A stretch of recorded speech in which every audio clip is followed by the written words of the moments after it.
All right, everybody, we are back. We're back in action. I don't know what the hell happened, but all of a sudden, my all my windows that were open started doing the funky chicken on me and no longer worked. So I am back now. We are back, and hopefully you all will make it here and see that we are live. And I am back. Come on back in. The water is fine. Good to have you guys here. Let's get this thing back started again. All right. We are right back in action. Let's go. Let's go, Frosty. Let's go, Lisa. Let's go, Paul. Let's do it. Fire it right back up. All right. So where were we? All of a sudden, my screen went completely bonkers. And I had a white screen, and I was still talking to you guys, and I said, all right, hopefully this thing is going to work, all right? But you notice, every time I talk about China, what happens? Remember last time? They shut me down, trying to shut me down. I had to work some countermeasures. I had to use some fancy devices, but we're back. And we're encrypted. They can't find us now. Chinese intelligence can't shut us down again. But it is almost crazy how that happens a lot, right? So, good to be back. Here we go. Let's keep going. Where were we? Now, Double Dog, you were asking me about, I'm going to replay that really quickly, about the fact that we're sending Marines. Okay, here we go.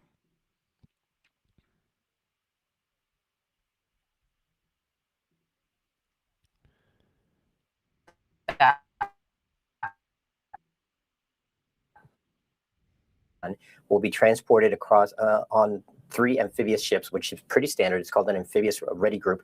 And they normally patrol inside the Indo-Pacific area, which is Asia. But instead, they have been ordered and redirected towards the Middle East. What is important about this is that okay, so that's what we know right now, Double Dogs. We know right now. Okay, so it is happening. It actually is happening as you thought. And we are sending Marines over there. We know what Marines do, like we said, okay? And I was just saying a quick recap, right? We're looking at the tracker map. We're covering some of the trackers here, all right? Looking at the conflict tracker. And check that out right here. Maybe this is what crashed me last time. It's taking a minute to load. But we're looking at the conflict tracker, okay? But what do Marines do? Marines go, this is a very aggressive unit. It goes and does amphibious landings, can do airstrikes as well, amphibious raids, raids with helicopter raids, boat raids, amphibious assault, tractor raids, right? All these different things like that.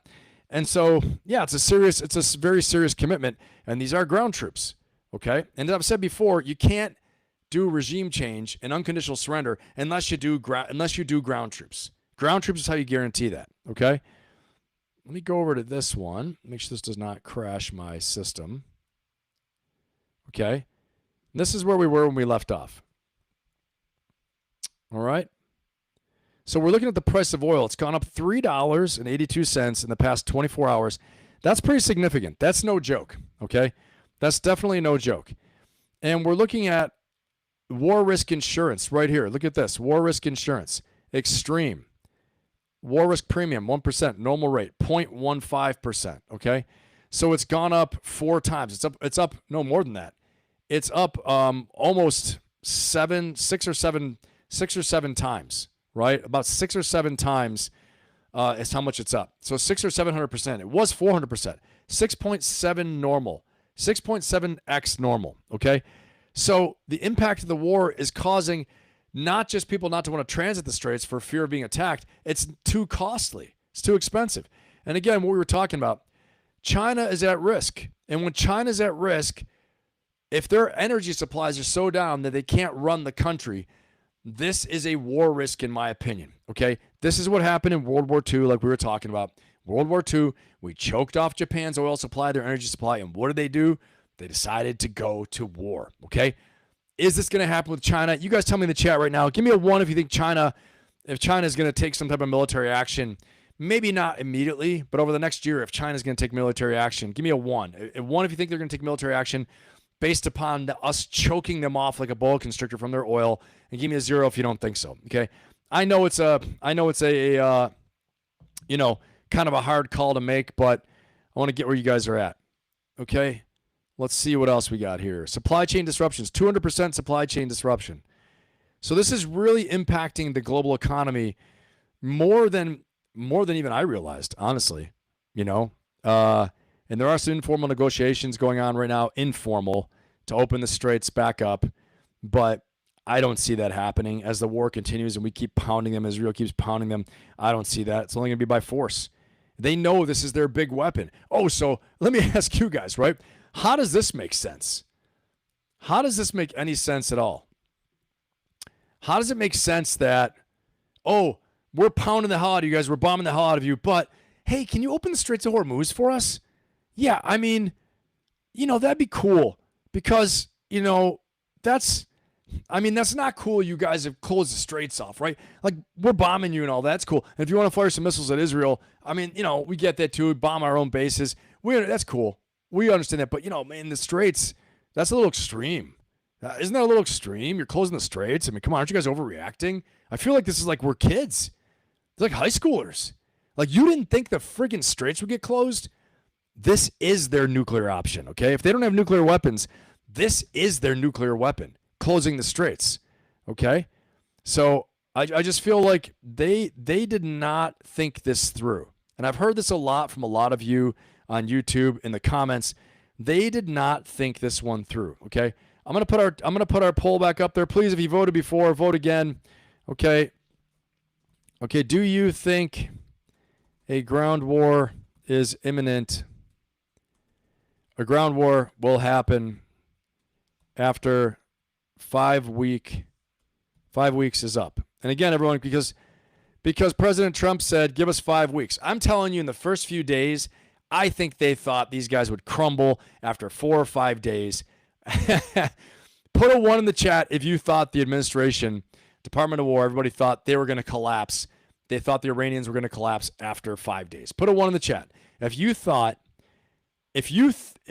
believe that the administration thought the Iranians were going to collapse after 5 days, put a 1 in the chat, okay? I think they can't believe they're still hanging in there, all right? So if they were wrong about that, what else are they wrong about, okay? And I think it's very high school. It's very high school to think, hey, can you guys, you know, open the straits back up? Because everyone's suffering now, and we know we're pounding you guys. We killed all your leadership in the first hour, and we keep bombing you like crazy, and we're trying to kill your regime and kill everybody. But open the straits back up. Come on. Okay. I mean, I understand you're trying to open them. I understand strategically why it's important, but the only thing they understand is strength and power right now. Okay. This is a bargaining chip. The fact that we want to negotiate with them, with other people, to open the straits, it gives them power. Their best alternative is no. And they're going to start asking for concessions. Okay, yeah, you want the straits back open? Okay. Well, how about this? How about that? How about you drop the regime surrender scene, the whole regime surrender thing? Yeah, we can think about that. We can think about that. All right, we'll drop the regime surrender. Yeah, we'll stop that. If you guys open the straits back up, we'll go ahead and we'll open the straits back up if you guys drop this whole surrender thing, unconditional surrender. Yeah, we'll think about that. Maybe we'll act like we don't want to do it anymore. Okay. So there's so much out there right now. All right. And I've got I don't know what is going on, but I've got I have all of these videos started playing at once in my ears. I apologize, guys. And it started, I was like, what is going on right now? Okay. So check this out. Let's check this out. Okay. Because I don't think they really thought this through. Okay. Let's take a look at this. To my point that I don't think they really thought this through. I don't think they did. So not prepared for something that administrations have been talking about for decades?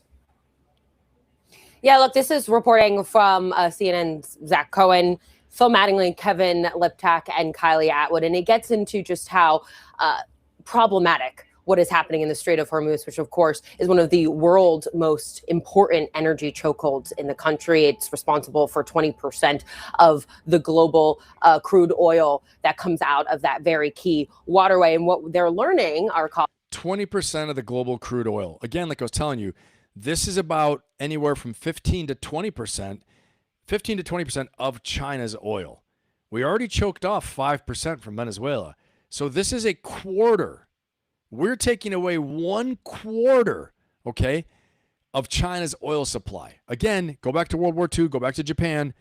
Why did Japan really go bonsai on us? Literally, not to make a joke, but why did they literally go bonsai on us and attack Pearl Harbor? Okay. They Pearl Harbored us, okay, because we choked off their oil. We knew we were provoking them. I don't think we knew Pearl Harbor was going to happen. Everybody can debate with me in the chat. I know you will. Go ahead and do it. It's awesome. I love it because I'll probably learn something from a lot of smart people. Again, we got smartest chat on YouTube, best chat on YouTube. That's you guys. Welcome. If you're new here, welcome. Please vote in the poll. Please don't forget to like and subscribe as well, too. And share this with somebody. Tell them, hey, we're going to be live for a couple hours right now. We always do. Have a Benathon, as you guys call it. All right? A Ben Marathon, a Benathon. And share it with them so they can jump in here in the chat. It's going to be awesome. But my point is this, okay, that we pushed Japan, okay? Did it hurt them? Yes, of course. You're choking off their oil. Of course, it made them weaker. But they lashed out. Will China do the same? I think China's regime and Japan's regime in World War II are apples and oranges. But I don't know. When you affect a major strategic resource like someone's oil and their energy, will they do something? It's possible. Probable? I don't know. Possible? Yes. Okay? But we're entering some dangerous territory. All right, let's keep going. Colleagues, is that essentially that while key officials from the Department of Energy and the Department of Treasury were present for a lot of these briefings, what is typical in planning for something of this magnitude, an operation, military operation of this magnitude in the Middle East, they said that the agency analysis and forecast that would be integral elements of the decision-making process in past administrations were secondary considerations here. Now, I think one of the key things is what the administration is actually going to do about this, John, and what we've heard from top officials and what our colleagues are hearing from their sources. Secondary consideration. Yes, did we hear that? Did we hear secondary consideration? Is that what we just heard? I think we did. This was a secondary consideration. How can you not know the Straits of Hormuz is so important? Okay? Primary consideration, cut the head off, I'm sure. Regime change, but not understanding what regime change takes. Okay? That's like saying, I want to start a rocket company to go into space, but, I don't know the first thing about rockets, and I don't even know where I can get any rocket technology, and the secondary is getting the rocket motors, right? It's like, that's like the main thing, okay? That's like the main thing. Anyway, I don't know. It's my best attempt at that. But how is this a secondary thing? Let's keep going. Forces involved in some of the planning on this is that it could be weeks before the Trump administration's efforts to really try and alleviate the impact of what is happening in the Strait can actually take effect. We have heard many officials kind of talk about the possibility of having the U.S. Navy go in and escort some of these oil tankers and ships through the Strait to make sure they're safer. But yeah, having the U.S. Navy escort these ships through the Straits is nonsense. Okay, it's complete nonsense because you're creating more targets, all right? I wouldn't put our ships anywhere close to the Straits. Again, I'm going to show you guys here in a minute, and I'll show you why. Actually, I'll show you right now, okay? I will show you right now because I'm going to play you my own video, all right, that talks about all this stuff, okay? And I'm going to show you why, all right? Because they have these things called transporter erector launchers that actually they hide out in the cliffs of the Straits of Hormuz, and they go into a firing position. All right, here we go. I'll play this right now. And they go up to fire, and they go back down. Watch, here we go. Saturate our Aegis destroyers, the cliffside silos. So I want to say this too. We don't know how many drones they have. We're saying the drones are gone, but are they? If this is somebody These trying aren't to just have tents. They are a protracted campaign, okay? If this is a regime trying to have a protracted campaign and outlast us, would you fire all the drones? Would you fire every missile right in the beginning? No. Again, it was for about 10 days until they struck a ship in the Straits of Hormuz. They were not doing it, I think, to basically not show their cards too soon. Then all of a sudden, all this footage comes out, right? All this footage comes out of what? Not just this Missile City. I'll get to this in 1 second. I'm going to show you the Missile City. But this. Watch this. Why can't the U.S. Navy just open the strait and keep it open? Well, because it's a And geographic again, if you haven't seen my latest video, this is it. You got to watch it. It's awesome. Just ask me. fortress. Iran has an inventory of 10,000 drones. We've hit their launch pads, but intelligence says they've used only 12% of their capacity. They're 12% of their capacity, intelligence says they've used. Now, if you listen to the administration, you listen to a lot of people that are all excited about the war. They're telling you, we've wiped their drones out. We've destroyed them. They can't use them. It's just simply not true. Okay? They've been preparing for this. Now, could we entomb them with so much bombing that they're trapped in the underground fortress? Yes, we could. Has it happened yet? I don't think so. I don't think so, based upon the fact that they're still striking targets. Okay, will it happen eventually? It might, but I don't know. We don't know. Okay, let's keep going here. holding a wave of thousands of drones to saturate our Aegis destroyers. The cliffside Again, thousands of drones to saturate our Aegis destroyers. So if a U.S. destroyer comes in close, which is what I think they want us to do, make no mistake, they want us to come in close. They're luring us in so that the U.S. Navy is like, we will do it. Not U.S. Navy, the president is saying, we'll do it. We'll protect all the shipping. We're going to send the Navy in there. And they're hiding, like they're acting weak and beaten down. Oh, no, I'm too weak. And then it's going to be like the Emperor in Star Wars. Yeah, he's going to shoot the lightning out, right? And they're going to send a swarm of the drones on our ships. This is their strategy. Now, if there's so much damage done, they might not be able to. I know that. But is it worth the risk? Is it worth losing 1,000 U.S. Navy sailors or 100 or 50 from a drone swarm? Is it worth it? U.S. credibility will take a huge hit. Obviously, the loss of life of U.S. service members is number one. But massive blow to the U.S. if they do that. If they're just playing dead, and all of a sudden they rise up and strike us, right? They're never going to defeat the U.S. Never going to defeat the U.S. militarily. It's just not going to happen, okay? And here, I'm going to move on from this scene to where I'm like almost picking my nose. Let's move on from that. silos. These aren't just tents. They are TEL. Okay, this is a much better one to talk. So this is where they are. These are the underground facilities. Why I think they're still survivable, okay? If you haven't watched my video yet, watch my video. It's called The Ground War Coming, okay? And it goes through, it's my latest video. And the one before that will walk you up to why I think the ground war is inevitable, even more so now. We have 2 of the 5 weeks on the clock that Trump has declared on the clock are down. And let's look at these transporter erector launchers, okay? Very, very important stuff to understand why I think that they're still in the fight and why they think they're still in the fight. More importantly, they think they're still in the fight. They think they are. They haven't surrendered.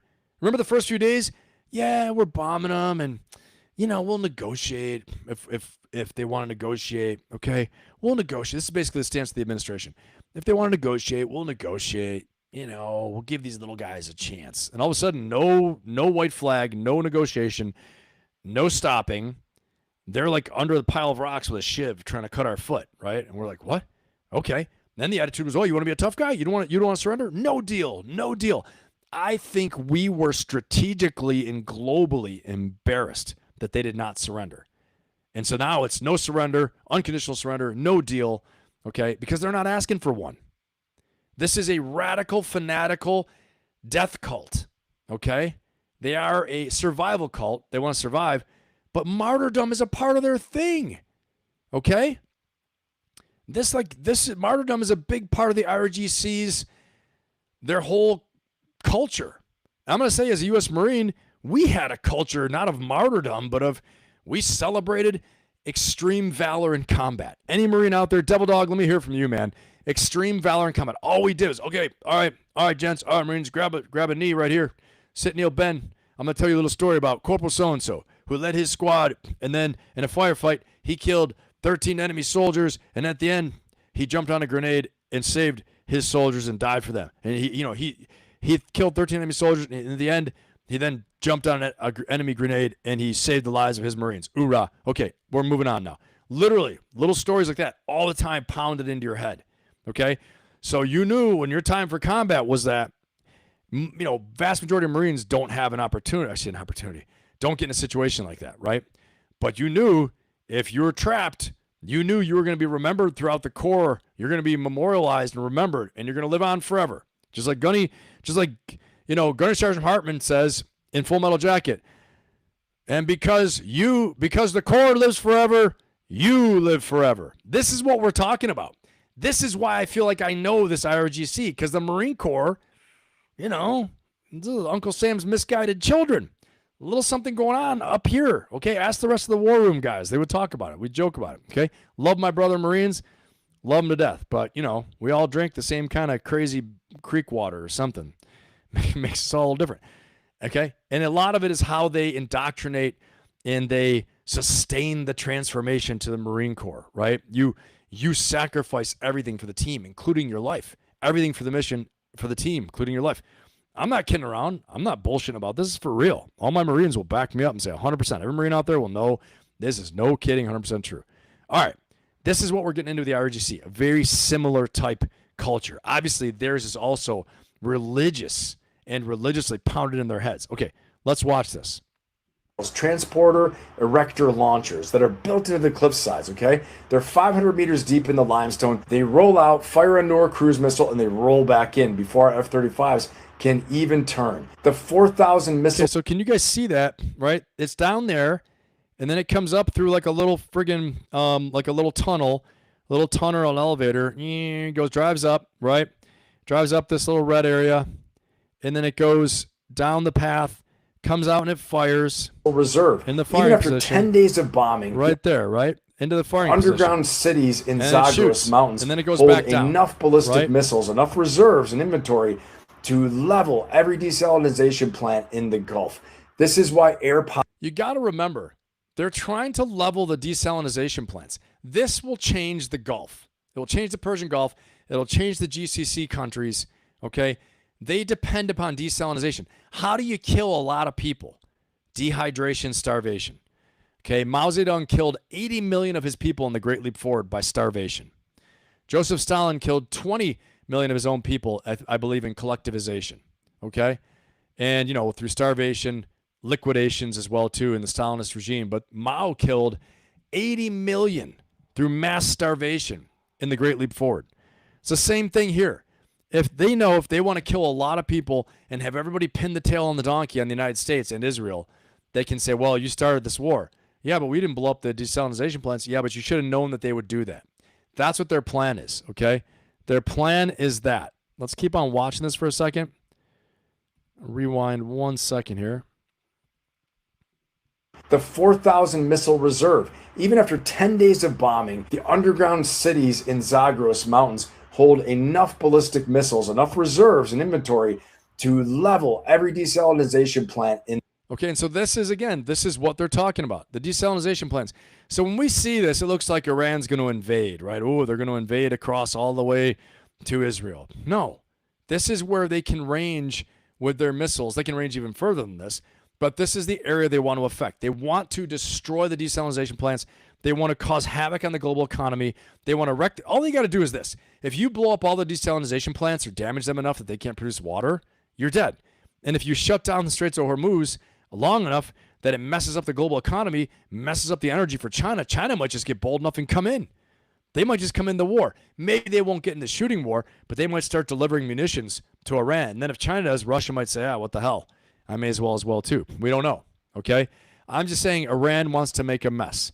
And I'm not trying to be, overly dramatic about this, but what if you're playing the red cell, the opposition, which I am right now, because we need to, as a good strategist, you need to look at, you can't just keep saying, it's all going great. We're winning. It's going great. You got to look at what the hell can go wrong.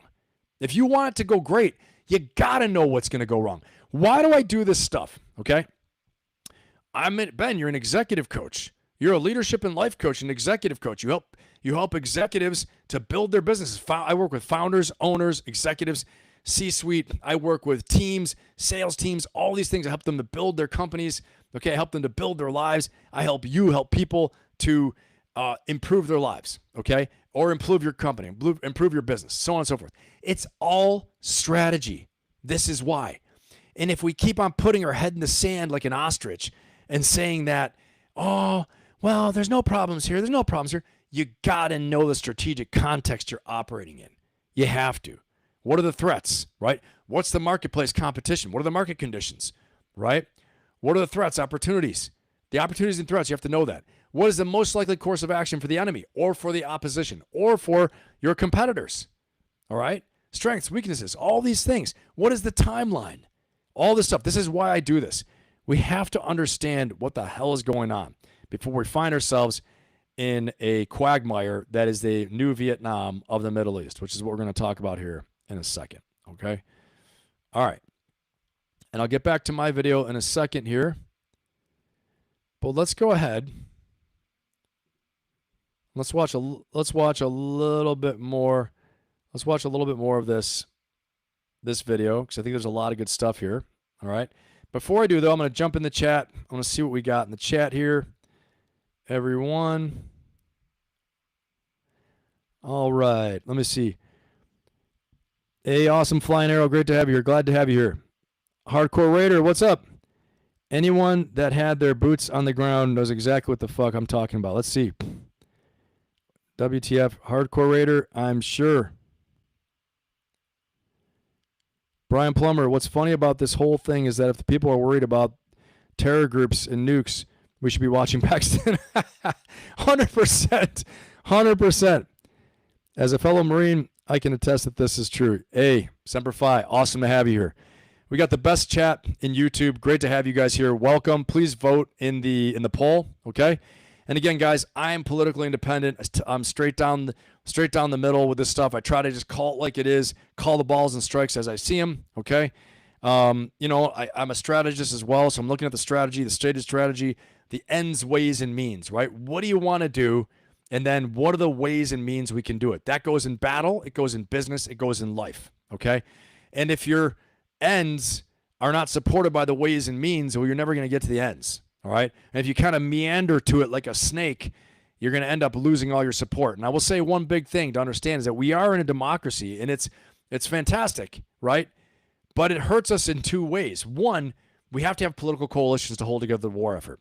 Two, okay, we are subject to not moving as quickly, or I should say this, we need to get things done as quickly as possible, all right? Those are two of the biggest things that hurt us as a democracy when we go to war. So when it's not a war that's popular, you got to win it fast and get out of there fast, okay? And economically, we are so intertwined with everyone in the world that it's probably could be number 3 because 1 and 2 could probably be 1. So really, economically as well, too. The Straits of Hormuz cause big danger for us. All right, let me see here. First rifleman. Yeah, let's see.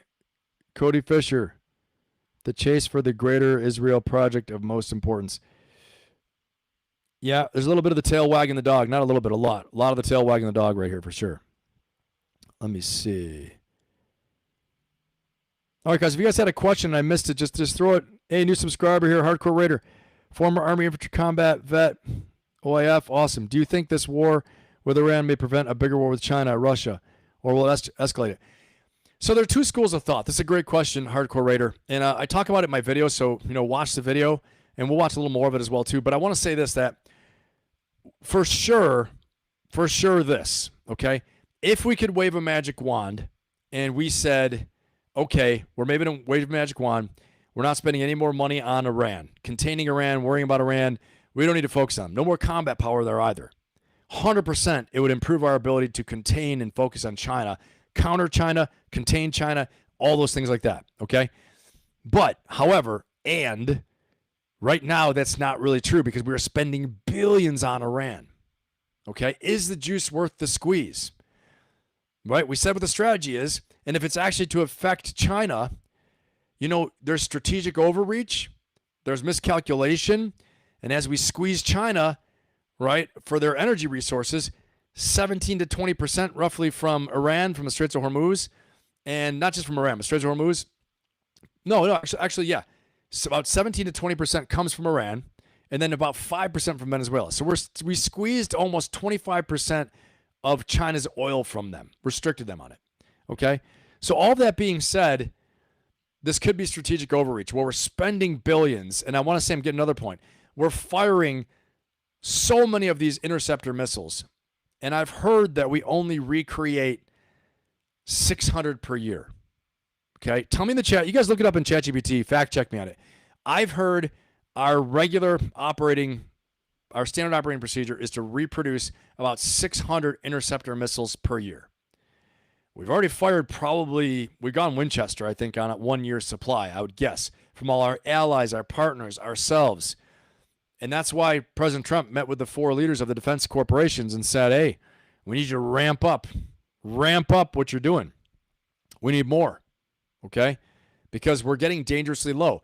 And if another theater of war opens up, like China says, okay, well, we saw your playbook. Why can't we just seize Taiwan? I don't care about your treaty. What are you going to do about it? You're going to come here now and fight us? Guess what? You come here now and fight us. The timing's not right because the U.S. is still very mobile and we're not ground committed in Iran. But if we do get ground committed in Iran because we want to flip the regime, we have real big strategic choices here to make. Do we then go and defend Taiwan? I think that's one of the reasons why we can't commit ground troops, not just because it's unpopular, but with strategic overreach. We can't fulfill our obligations in Taiwan. It's not just an obligation, it's a strategic imperative, right? If we get bogged down in Iran again. And then what if Russia's like, oh, cool, they're tied up. And guess what? We can go ahead and push even harder, or we can do another push into Europe and really make a mess now. And we can bring back the greater glory of the Soviet Empire right now. The Russian Empire right here, right now. The world's policeman is out of Schlitz. They're Winchester. They got no more support at home. Politically, they're a mess. Domestically, they're a mess. They're torn up in the inside, fighting on the outside. Let's go ahead and let's go. There are many, many strategists right now and military strategists who say that World War III has already begun. All right, I'm not going to be a doomsday person here. I don't like to do the doomsday. I like to look at it objectively, but it's a possibility. There's a lot at stake here, okay? So hopefully that answers your question. Hopefully that answers the question. I'm going to see here. Let's see. Okay, Brian, got to have goals. That's right. If you're going to fight a war, things you can check off, in my opinion. Yeah, you're right. I agree with you 100%. You're 100% right. Guys, give me a 1 in the chat if everyone's tracking. If you guys are tracking on everything, give me a 0 if you're not tracking because of something I said, and give me your question you have so I can get to it, okay? Give me a 1 in the chat if you guys are tracking. And again, if you haven't voted in the poll yet, it's been up for about 25 minutes. 44 votes. Do you think a ground war will happen after 5 weeks is up? 75% say yes. 25% say no. I hope you guys are right as a no's. I'm just going as a strategist and as my own experiences in combat and as a commander, combat commander and all those things, and as a national security strategist as well too, that I think that's the only way to go. The only person that can change this is President Trump. If he does the same thing he did with the Houthis, and he says, you know what, we pounded them enough, I was going to decimate them, and then he found out he couldn't really decimate them, right? They're too hard to get to. They're like ants underground hiding. And he's like, yeah, it's not worth it. We beat them up enough. We're going to get out of here now. Now, he is the type of president that could do that. He is the type. He's unlike any other president in my lifetime, okay? And I don't think he cares. I think he could reverse course and leave. Well, we shall see, because there will be some damage to our credibility around the world, and there will be fallout, and there will be payback, okay? Iran, if the regime stays in place, they'll be back in a few years. They'll rebuild. They'll get all the help from Iran, from Russia and China, other partners around the world, but especially China and Russia.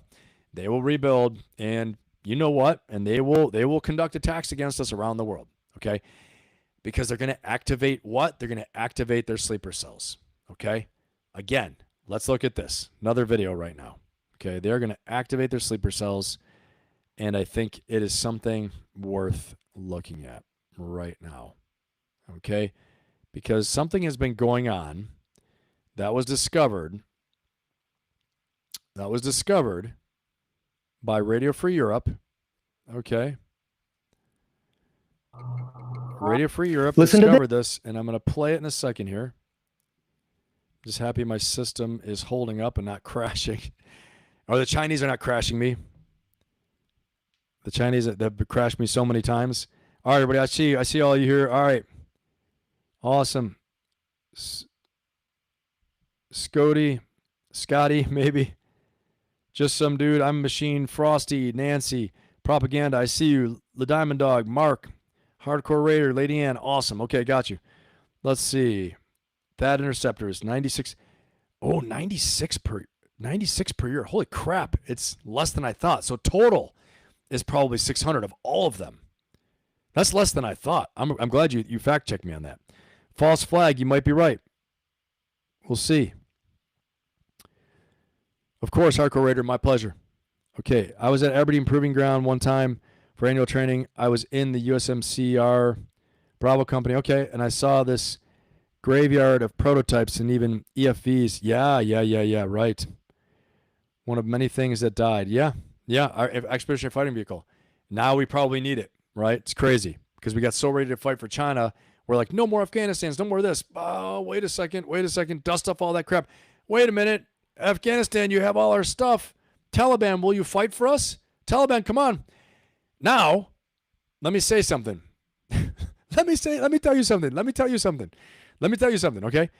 We could go from the Afghan side as well, right? We can invade from there. I think we could establish a new Iron Mountain and go in from there if we were going to invade.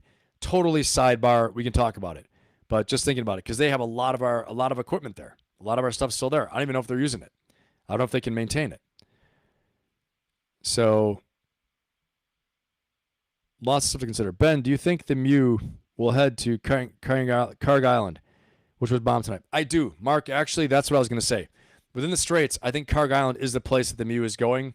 I think that's what they're going to seize and maintain control of because it's strategically important. But it's a big threat to the regime because these are ground troops, right? That could establish a beachhead at Bandar al-Abbas, right? They could pound the hell out of all the cliff emplacements. The erector launchers that I showed you, they could pound the hell out of that, suppress it. Marines establish a beachhead. And then, from there, they can start, loading more and more Marine troops. But for me, I believe big army needs to come from Iraq or somewhere else, or even Afghanistan. But that's going to take a big buildup. I think someone told me, Jay in the Green Beret Chronicles mentioned that the either 101st or 82nd Airborne was put on alert. So you don't do that without good reason, okay? When you just finished spending 20 years in Afghanistan, what's 2-3 years of using conventional tactics? Yeah, exactly, right? Let's see. Yeah, that's right, Lisa. 100%. He's like any other president ever. Let's see. That's right. I could use. You're right, Scotty. You're right. Because they're gonna mess with my channel again. If I start saying China, they're gonna come after me and sink my ship over here. They've been giving me a hard time. All right, let's keep on rolling. Let's keep on rolling here because I've got some more stuff to share, and this video talks about a mystery signal coming out of Iran when the war started. Listen to this.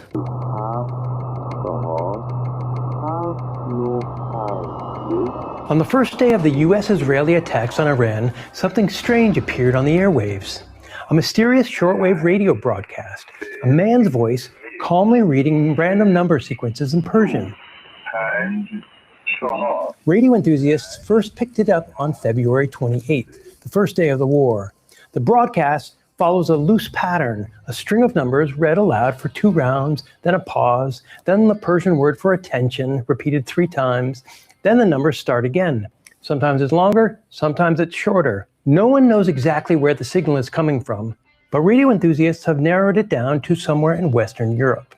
5 days into the war, things got even stranger. Someone started jamming the signal. Electronic noise suddenly flooded the frequency, making the numbers nearly impossible to hear. But the broadcast didn't stop. It just moved to a different frequency. I don't know. What do you guys think this is? What do you think this is? Do you think it's a sleeper cell? Give me a 1 in the chat if you think it's a sleeper cell being activated.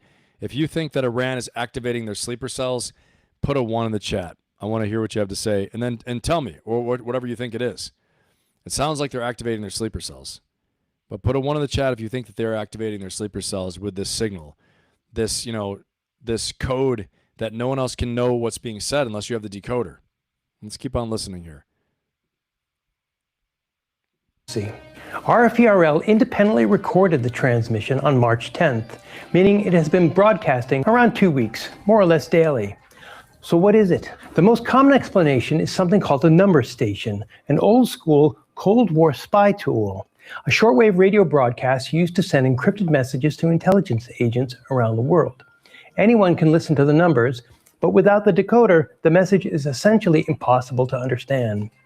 Aiken Fernandez, who's considered a guru on the subject of number stations, says it's absolutely unbreakable. The number keys are perfectly random, and figuring it out mathematically wouldn't really work either.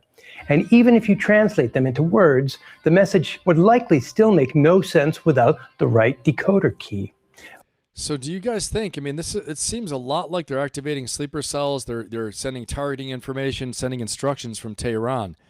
In the U.S., we've already seen a series of attacks go on that seem to be sympathizers with the Iranian regime. But I want to get your take on it, right?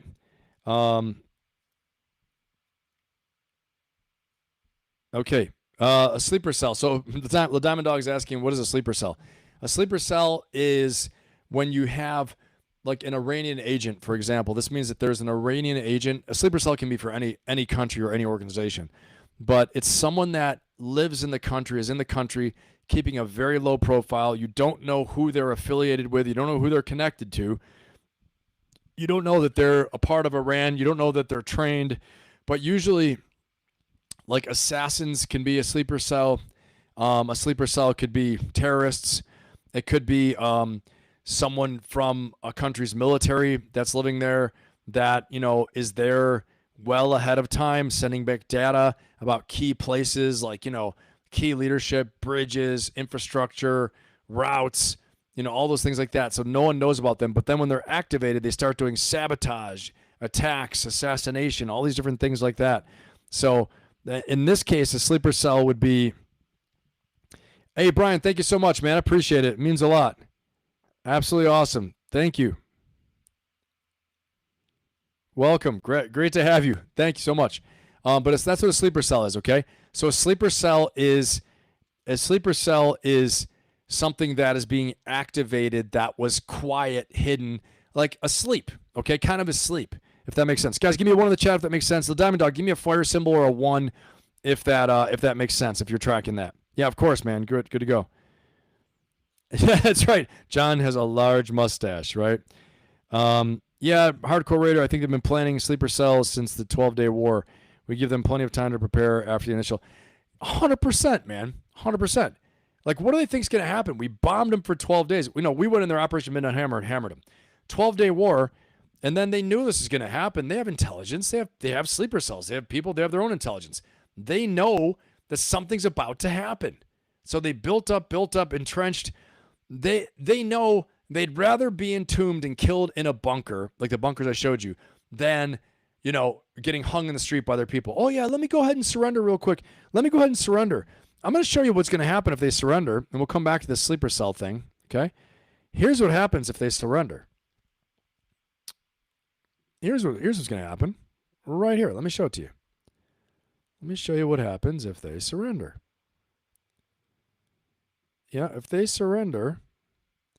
Oh, by the way, the horse soldiers, pretty awesome. Let's see. When they surrender, let's see what they're facing, right? Well, we know it's death. They're facing death. They're facing the hangman's noose. Okay? That's what. They don't really have a choice. There's no real choice. So they know either they're going to be, here it is right here, right? This is it. Here we go. Watch this. 0%. Why it fails? Well, for a true regime change, while air power can punish a regime, it rarely compels it to actually surrender or to quit. In 100 years of aerial warfare, The success rate for air-only regime change is literally 0%. Why it fails? Well, for a true believer regime like the IRGC, airstrikes often have a rally around the flag effect. It validates their great Satan narrative and allows them to execute domestic dissidents under the guise of national security. And guys, just so we're seeing this here, okay? I didn't explain this during the video, but I'll explain it to you guys now. All right, so what is this right here? I want to show you guys. Hold on. A rally around the flag effect. It validates their great Satan narrative and allows them to execute domestic dissidents. Okay. So do you guys see the green circles? Everyone sees the green circles there? Let's talk about what these green circles are.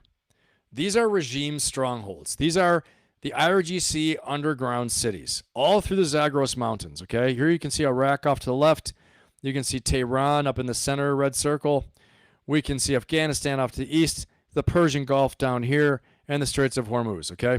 All of the red dots are big strikes, okay? Airstrikes that have hit tanks, fixed-wing mobile launchers, fixed-wing aircraft, mobile launchers, UAV platforms, you name it, okay? But the green is what's remaining. IRGC underground cities in the Zagros Mountains. Status active. These are active according to open source intelligence, reporters, on-the-ground people, different sources like Al Jazeera, for example, okay, and local Iranians as well, too. That we're going to tap into that. I've got some of these sources we're going to look at, too, to understand what's going on. The Basij military neighborhood, okay? The Basij militia is also in the neighborhoods. Here in Tehran, you can see it in all the major cities, Basij militia. These are the ones that killed all the protesters. Remember that, all right? And you see all these big circles are the underground military facilities, all right? This has been hit so many times at Bandar al-Abbas, you can't even see it here. But through the Zagros Mountains, all word says that they're still up and operational. Why? Because they're underground as far as 500 meters, according to some people. 500 meters under rock. Okay, according to some reports. That is way the hell down. Okay, not 500 feet, 500 meters. So they're like, like Lord of the Rings type of stuff. Okay, let's keep listening here. Under the guise of national security. The survival paradox to the IRGC is that unconditional surrender equals physical death. They would much rather be killed in a bunker by Trump's bombs, by U.S. air power, than being hung from the rafters and executed by their own people. This is what's waiting for them right here. If they quit, if they don't die in this fight, okay, that's what's waiting for them from their own people. So they can't give up power. The next thing I want to say is this, okay? They cannot give up power. The next thing I want to say is that the only way for them to survive is to win. The only way forward is to win and survive. And winning means survival.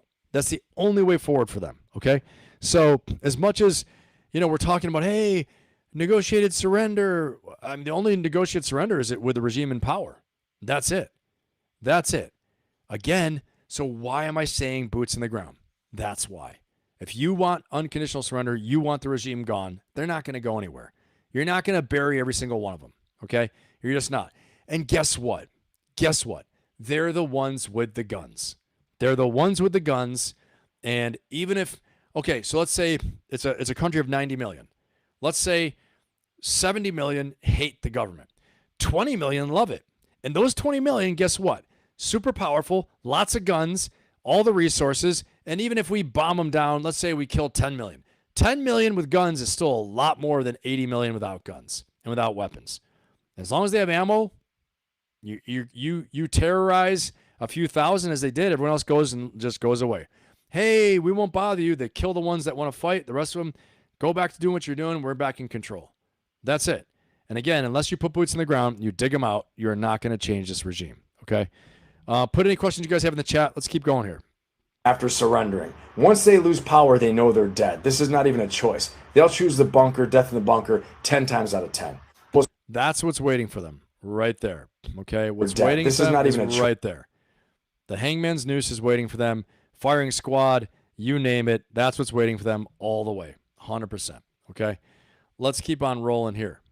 Let me see what we got in the chat. Best chat on YouTube. Appreciate you guys. Always kicking ass as usual. Cedric, what's going on, man? Good to have you here. Cedric Meyer up in here. Do you think those bombs that go through rocks actually hit those tunnels, that infrastructure? You know, Cedric, all I know, the biggest thing I know is this, is that every time they give you an intelligence estimate and they say a battle damage estimate, you don't know until you get on the ground and you look at it. Okay, you don't truly know. You can estimate it. You can say, based upon the composition of the rocks, we've done all kinds of studies with, we've done from the National Geospatial Intelligence Agency, soil samples, previous this, previous that, thermal imaging, all kinds of imagery analysis, blah, blah, blah. We've looked at it and we think based upon that, it's done this. But you don't know that until you get there. And here's why. There's always some discovery. They're like, yeah, it didn't work. Why didn't it work? Because of this, whatever this is. And they say, oh, we didn't think of that. Okay. I guarantee you the Iranians did because their lives depend on it. They knew this was coming at some point. This reckoning was going to come. I think they wanted it. Frankly, they keep attacking the U.S., keep attacking our people, keep attacking our allies. I think they wanted it. Okay. So that's what's going on. So I don't know about that. Cedric, I don't know. I think, hey, what's going on, Nick? Good to have you here, man. Air power won't change a regime with that attitude. 100%. That's right. Okay, and I want to say something too. These guys have even talked about recently about attacking California with drones because there's a big Persian diaspora, very successful Persian, population in Los Angeles. It's very successful. Big pro-American Persian population. And, they found intelligence. They discovered intelligence saying that Iran wanted to attack Los Angeles and attack the Persians there with drones. Who knows? Who knows what's going to happen? Okay. But let's see here, guys. Let's take a look at any questions you have in the chat. The flying arrow, what's going on? Did the math. 500 meters is more than a quarter of a mile. Yep. They're that deep underground. I've heard even something about as deep as a mile underground. I don't know if I buy that, but I did see reports of 500 meters. You guys can ChatGPT me. I don't claim to know everything, but that's based upon my own research, what I discovered. That's pretty far down, a quarter of a mile. Let's see here. Okay, let's keep on rolling. Appreciate you guys. Best chat on YouTube. You guys are awesome. Great to have you. Let's keep on rolling. I got a lot more stuff for y'all, and we're going to get into it. Let's see. Now, like I said, this has the potential to turn into the new Vietnam, right? Just like Afghanistan did, just like Iraq did. But this is special because like the jungles of Vietnam and the NVA and the Viet Cong, we have the IRGC and we have besieged militia. Now, mind you, remember this. The regular Iranian military has not surrendered. We're talking so much about surrender and how the IRGC is fanatical and all this stuff like that. I want you to think about for a second. Not even the regular Iranian military. Here's why, okay? This shows such solidarity between the two that they haven't capitulated yet. The regular Iranian generals have not quit. The Iranian military has not quit. The IRGC is a different ballgame, okay? They are more fanatical, more cult-like, totally dedicated to the Ayatollah, but there's even more reason they're dedicated. Well, we know this already. Follow the money. We know it, right? Because not only is there the religious cult, not only is there a death cult, but guess what? Prestige, power, money, you name it. All the earthly things you can want are there through the Ayatollah and through total fanatical loyalty to the death to him, okay? It's been a very great survival strategy for them, all right? So this is a big deal. It's very important to understand that the regular Iranian military is not surrendered. It's either A, they're in total solidarity with the IRGC, or B, they are afraid, so afraid of the IRGC that they just don't do it. Okay? They're in total fear of the IRGC. I'm going to play something for you guys here in a second that I think will illustrate this very well. And tell me what you guys think of the chat. Give me a 1 in the chat if you think, okay, give me a 1 in the chat right now if you think that the IRGC is intimidating the hell out of the regular military, and that's why they haven't quit yet, and they haven't surrendered, and they haven't broken ranks. Give me a 1 in the chat if it's fear that keeps the regular military and the IRGC together. Or is it something else? Give me a 0 if you think it's something else. I'm going to play you guys something I think is a great illustration of this. Okay. I think this is a really good illustration here. And I'm going to play this for you guys because this is what I feel. This is kind of what I feel maybe the IRGC is like with the regular military. You know? This might be it. So I want to play this really quick for you guys. So I think this is a great way to possibly what's happening. Okay, so put a 1 in the chat if you think that the IRGC is intimidating the hell out of the regular military. Put a 0 if you think it's something else. Let me just see where we're at, okay? And in the meantime, check this out. This is what I think is going on.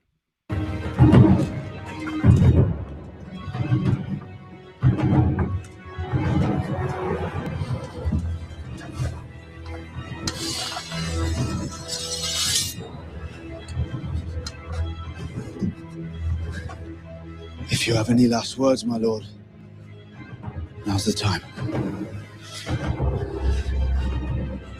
I was wrong. You're the Lord Commander. We all serve you. I'm sorry, not only for this, for all I've done and said. I was wrong. My lord, please, mercy. Mercy. I'll go, I will. Please. I'm afraid. I've always been afraid.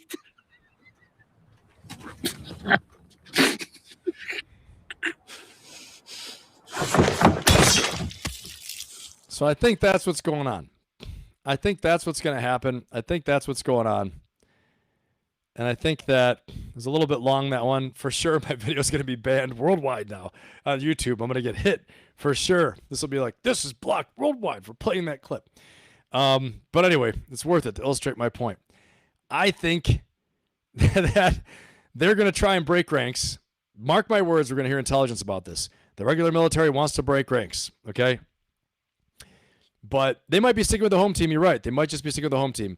But I think if they try to break ranks, the IRGC will be off with their head, okay? Off with their head, and they will start killing them just like they're killing the regular civilians, all right? Because they're the ones truly with the power. And now, let's talk about this, though.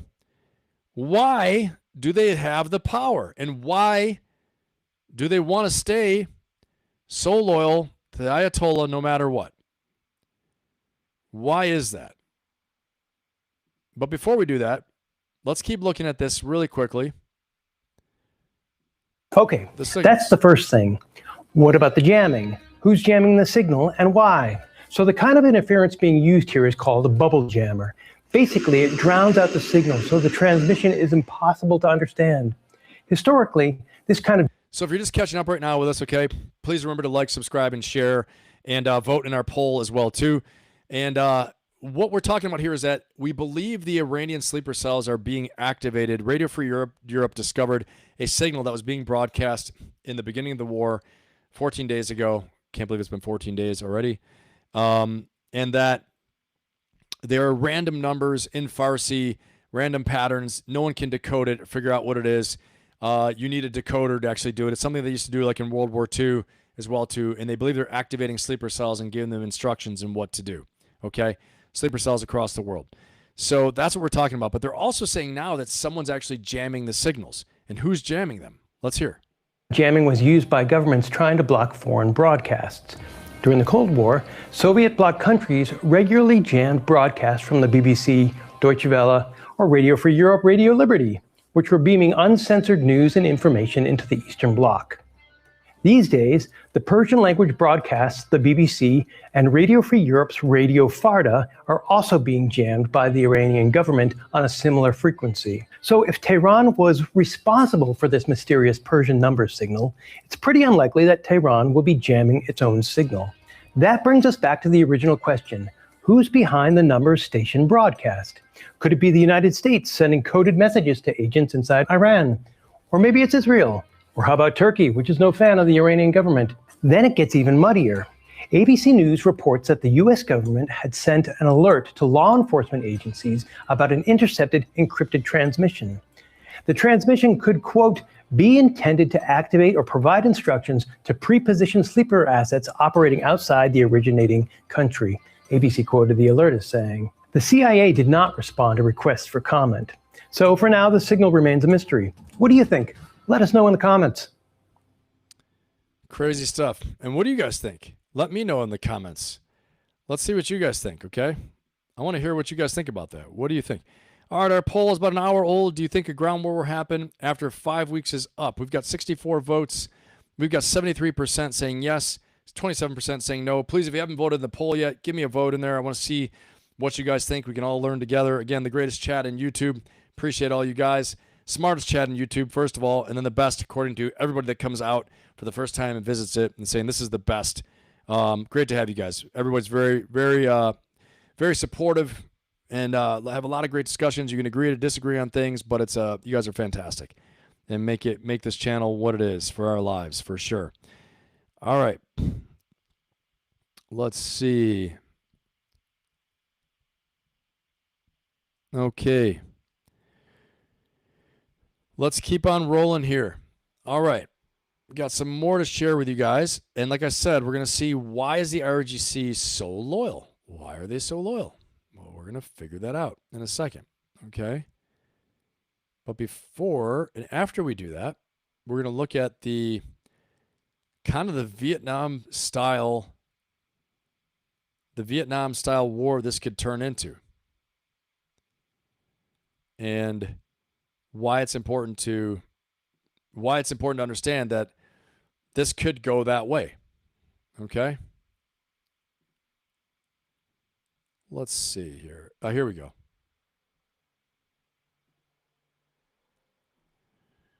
Let me see.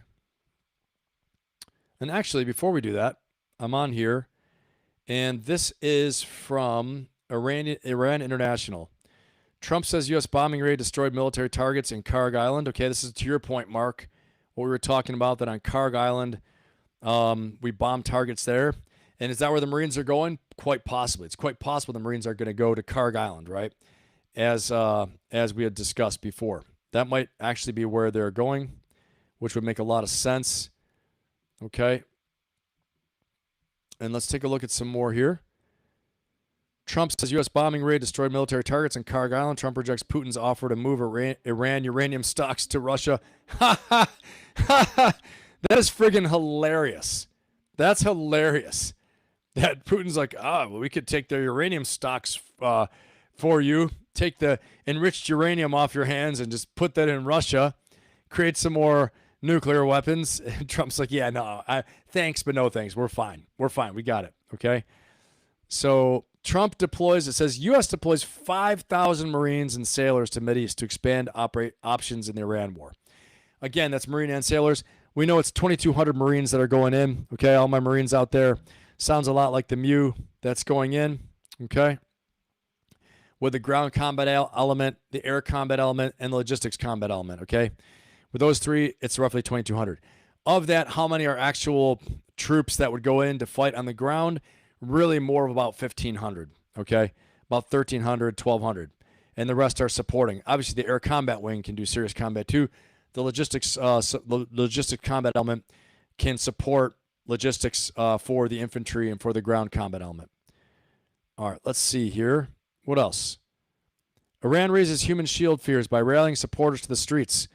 Iranian officials are urging citizens to fill the streets as Israeli strikes hit security sites, while opposition figures warn the calls aim to create civilian human shields around security forces under attack. Okay, this is what we talked about, that the Iranian regime is trying to get people into the street to protest. but really as human shields. That's the whole point. That's what they're trying to do. Okay.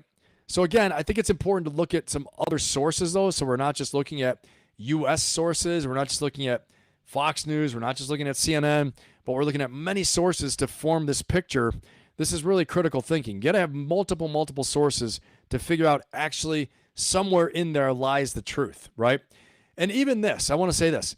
Some of these outlets believe they are telling the truth, okay, as they know it. But again, the as they know it is very important, because it's like just because you can see something a certain way doesn't mean that everybody sees it that way. And just because you see a picture a certain way doesn't mean that's the whole picture. One change of perspective, one change of angle, elevation, whatever it is, might give you a whole different perspective or even slightly different perspective that could change a strategic action in the future, okay? And again, as a strategist, when I work with my clients, we talk about these things, whether it's battle, business, or life, all right? It's so important to understand the strategic operating context that you're in. You have to be able to have a critical thinking framework that you go through. And for me, before I embark on any strategy for anyone or anything, any organization, any business, any government entity, any person, we look at, first of all, what is their operating context? What's their life like? What's life like for them? Okay. What are their resources? All these things like that. And then what do they want? What is their goal? What is the end state? Okay. And what is their overall intention? And then we go from there to form a strategy. That's what we're doing right now. Okay. Let's look at this. Gets radio for Europe. This is Vietnam style attacks. Okay. Let's see here.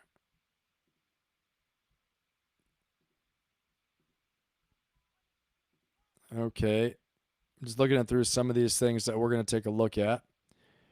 I think it's time to take a look at this one. All right, here we go. Right, joining us now from Miami in Florida is Kenneth Katzman, a senior fellow at the Sufan Group. I don't know what this guy is going on, but he does a couple nods like this. It threw me off when I first looked at it. So hopefully this is a good one. I've seen a little bit of it, but let's watch. Specializing in the Middle East with an emphasis specifically on Iran. Thank you for speaking to us. Now, we have heard several statements today. We've heard them from Netanyahu, first one from the new supreme leader. We've also heard one from Trump. This seems to be, now that we're almost into day 14, 2 weeks of a war, it seems to have turned into a war of not just the skies, but also a war of economies, even perhaps a propaganda war. From your perspective, where do you think we are in this conflict right now? Well, thank you for having me, Sarah. Well, we're not in a great place. I mean, obviously, Iran is militarily not a match for the United States, so it has to use tactics very similar to, it's almost the same as the Viet Cong used in the Vietnam War. The objective is to undermine public support in the United States. And again, I just want to say here again, guys, just a reminder, why am I looking at Al Jazeera? And I will tell you, back in the day when I was a Marine, all right, I didn't have any love lost for Al Jazeera, okay? I'm just going to call it like it is, right? I was like, why would I look at Al Jazeera? All right, but I'm going to tell you why. One thing I learned, first of all, is that Al Jazeera's has some pretty good reporting. I can remember a U.S. Marine Corps captain got out and became a reporter for Al Jazeera because he thought he could, make a more objective voice for them. But Al Jazeera is definitely funded by the Qatari government. Let's just be honest about that. But it's one more angle that we look at this from, okay? And so we're not just looking at it from U.S. outlets, but around the world and seeing so we can figure out what's what, okay? Get to some type of truth, the best truth we can, right? Here we go. United States, embarrass the president of the United States, get the United States public nervous about the economics and the casualties. So it's the same type of strategy that Iran is using, and unfortunately, it's working until Mr. Trump's team can figure out how to get the Strait of Hormuz reopened. That's the priority now. Right, and I just wanted to, you're talking about the Strait of Hormuz, I'll pick up on that because Trump is sort of projecting, let's say, an optimistic outlook on gas prices. His Treasury Secretary saying that the U.S. could help vessels move through the Strait. Optimistic. President Trump said that the war is over and that we basically won it, right? And so, I mean, again, in terms of them having a chance to beat the U.S. military, they're not going to, right? But really winning for them means survival. And so as long as they don't, quote unquote, cry uncle, like President Trump was saying, they have to cry uncle. As long as they don't cry uncle, then they win. They win, okay? They achieve their objective. Because the thing is that success is defined by achieving your stated goal, what you said your stated goal was, right? Now, you might still achieve success that other people think is successful, but if you set out to do something, why it matters is because your credibility on the world stage is decreased, and the fear and respect of the U.S. military and U.S. government and the United States overall goes down if they think that somehow we were stopped by the Iranians, or we're stopped by kind of this regime that was already beaten up, and they outsmarted us. We didn't know what to do. They stopped the Straits of Hormuz. They put us in a real bind, right? They put us in a really, in a rock and a hard place, literally. Not to make a play on words there, okay? That's why it's important. Let's keep going. Of Hormuz, but interestingly, his energy secretary, Chris Wright, saying that the Navy isn't ready to do so. He said this just yesterday into today, and said that they might be able to do it, but not till the end of the month. Now, keeping that in mind, what do you think is happening here? Because it's really hard to understand how the US didn't anticipate this ahead of going into this war. Yeah, that is nuts. It's absolutely nuts. Let's keep listening. Well, that is a question. Perhaps preparations should have been more advanced, but he didn't say the strait couldn't be reopened till the end of the month. He said there could not be an escort mission till the end of the month. There are ways to open the strait without necessarily an escort mission. Such as what ways would you think that would be? Well, it is possible to intensively, focus one's airstrikes on the ports and the boats that would be threatening the strait, and the coastal defense batteries, the cruise missile batteries along the coast. I mean, there's ways to make progress on it towards getting it reopened, short of an escort mission. But of course, an escort mission is probably needed to give all of the ships. All right. You know how I feel about the escort mission? I don't think it's a smart idea. I don't think it's a smart idea at all. I think there are other things they have to consider right now. Okay. I see there's a couple of questions here. Let me see. I've got one. Hey, good to see you too, Nancy. Appreciate you being here. All right, let's see.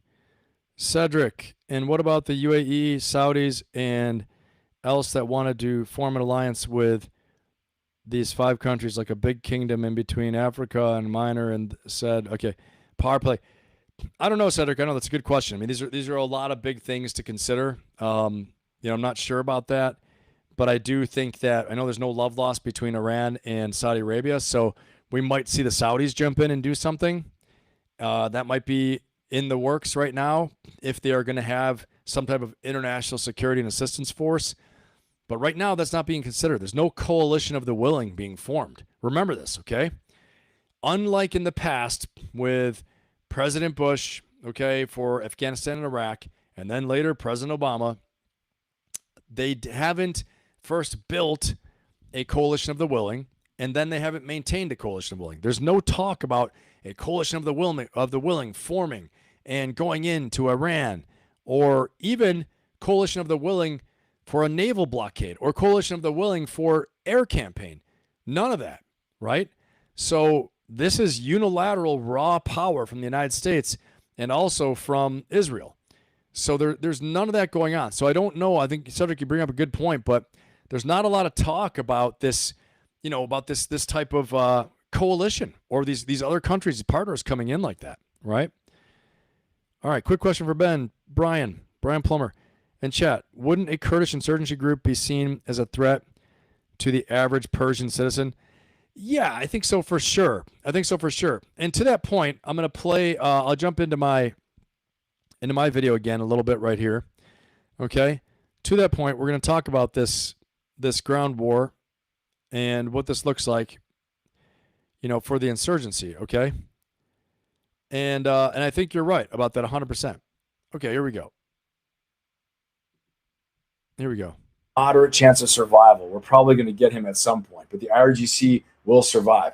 Decapitation strikes like the one that reportedly hit Hossein Taib are effective. To achieve unconditional surrender, history shows you need physical control. The missing link for all this is air power hits the military, the government, and the command centers and the infrastructure, but it rarely breaks the will of the people or the clerical ideology. And again, guys, shameless plug. This is my video from this week. They're just published today. So if you haven't seen it yet, go ahead and watch it, please.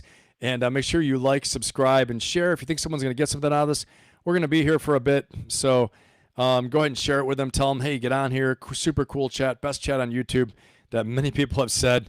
That's why we started saying that, because so many people have come here and been like, man, it's the coolest chat ever. It's the best chat ever. It's a great channel and all that. But the people in the chat are amazing in the live stream. So spread the word. Let's keep rolling. These fanatical regimes. The ground proxy is what the hope is. Okay, so Brian, this is your question, the ground proxy. This is the insurgency with the Kurds, U.S. Special Forces, the CIA, trying to cause the Iranian people to rise up and take over their country, as President Trump said, to seize their country. I think we're going to look at this as being a main bid, I really do, to get into the people and create this unconventional warfare campaign where they create, irregular warfare to rise up and overthrow the regime. Bloody, nasty stuff, to be sure. It takes time, to be sure. I'm sure infrastructure has already been built there in the country. I almost have no doubt about that, right? But in such a totalitarian, brutal regime, this is a brutal regime. Not like, in the United States where you have all these, different viewpoints and people are free to do whatever they want to. This regime, again, the Basij militia killed 30,000 of their own people, right? They killed 30,000 of their own people. So this is what we're dealing with. And so that's why I'm saying it's going to be very hard to get the people to uprise and overthrow the government. All right, let's keep listening. Why the Kurdish Toyotas. Who is this guy? This guy who made this video is pretty amazing, I have to say. And the CIA-led pincer movement in the north are so critical. Trump's strategy appears to be using boots on the ground light, okay? Boots on the ground by proxy to create a ground threat without the political cost of having 500,000 U.S. ground troops in Iran. 500,000 U.S. infantrymen. The prediction for this is that if the IRGC survives the air campaign, they will fight a long war of attrition using IEDs, urban snipers, and drone swarms. They will attempt to turn every Iranian city into a Grozny or a Fallujah to drain American resolve. Hormuz fortress effect, area denial systems. All right, so remember this, right? I want to point something out here, guys, that I think you're going to get a kick out of, and I just like it, so I need to play it for you. Because the last time we said we won, you all know when that was. When's the last time we said we won? Via an air campaign. Good old Iraq. Major combat operations in Iraq have ended. The United States and our allies have prevailed. A few moments later.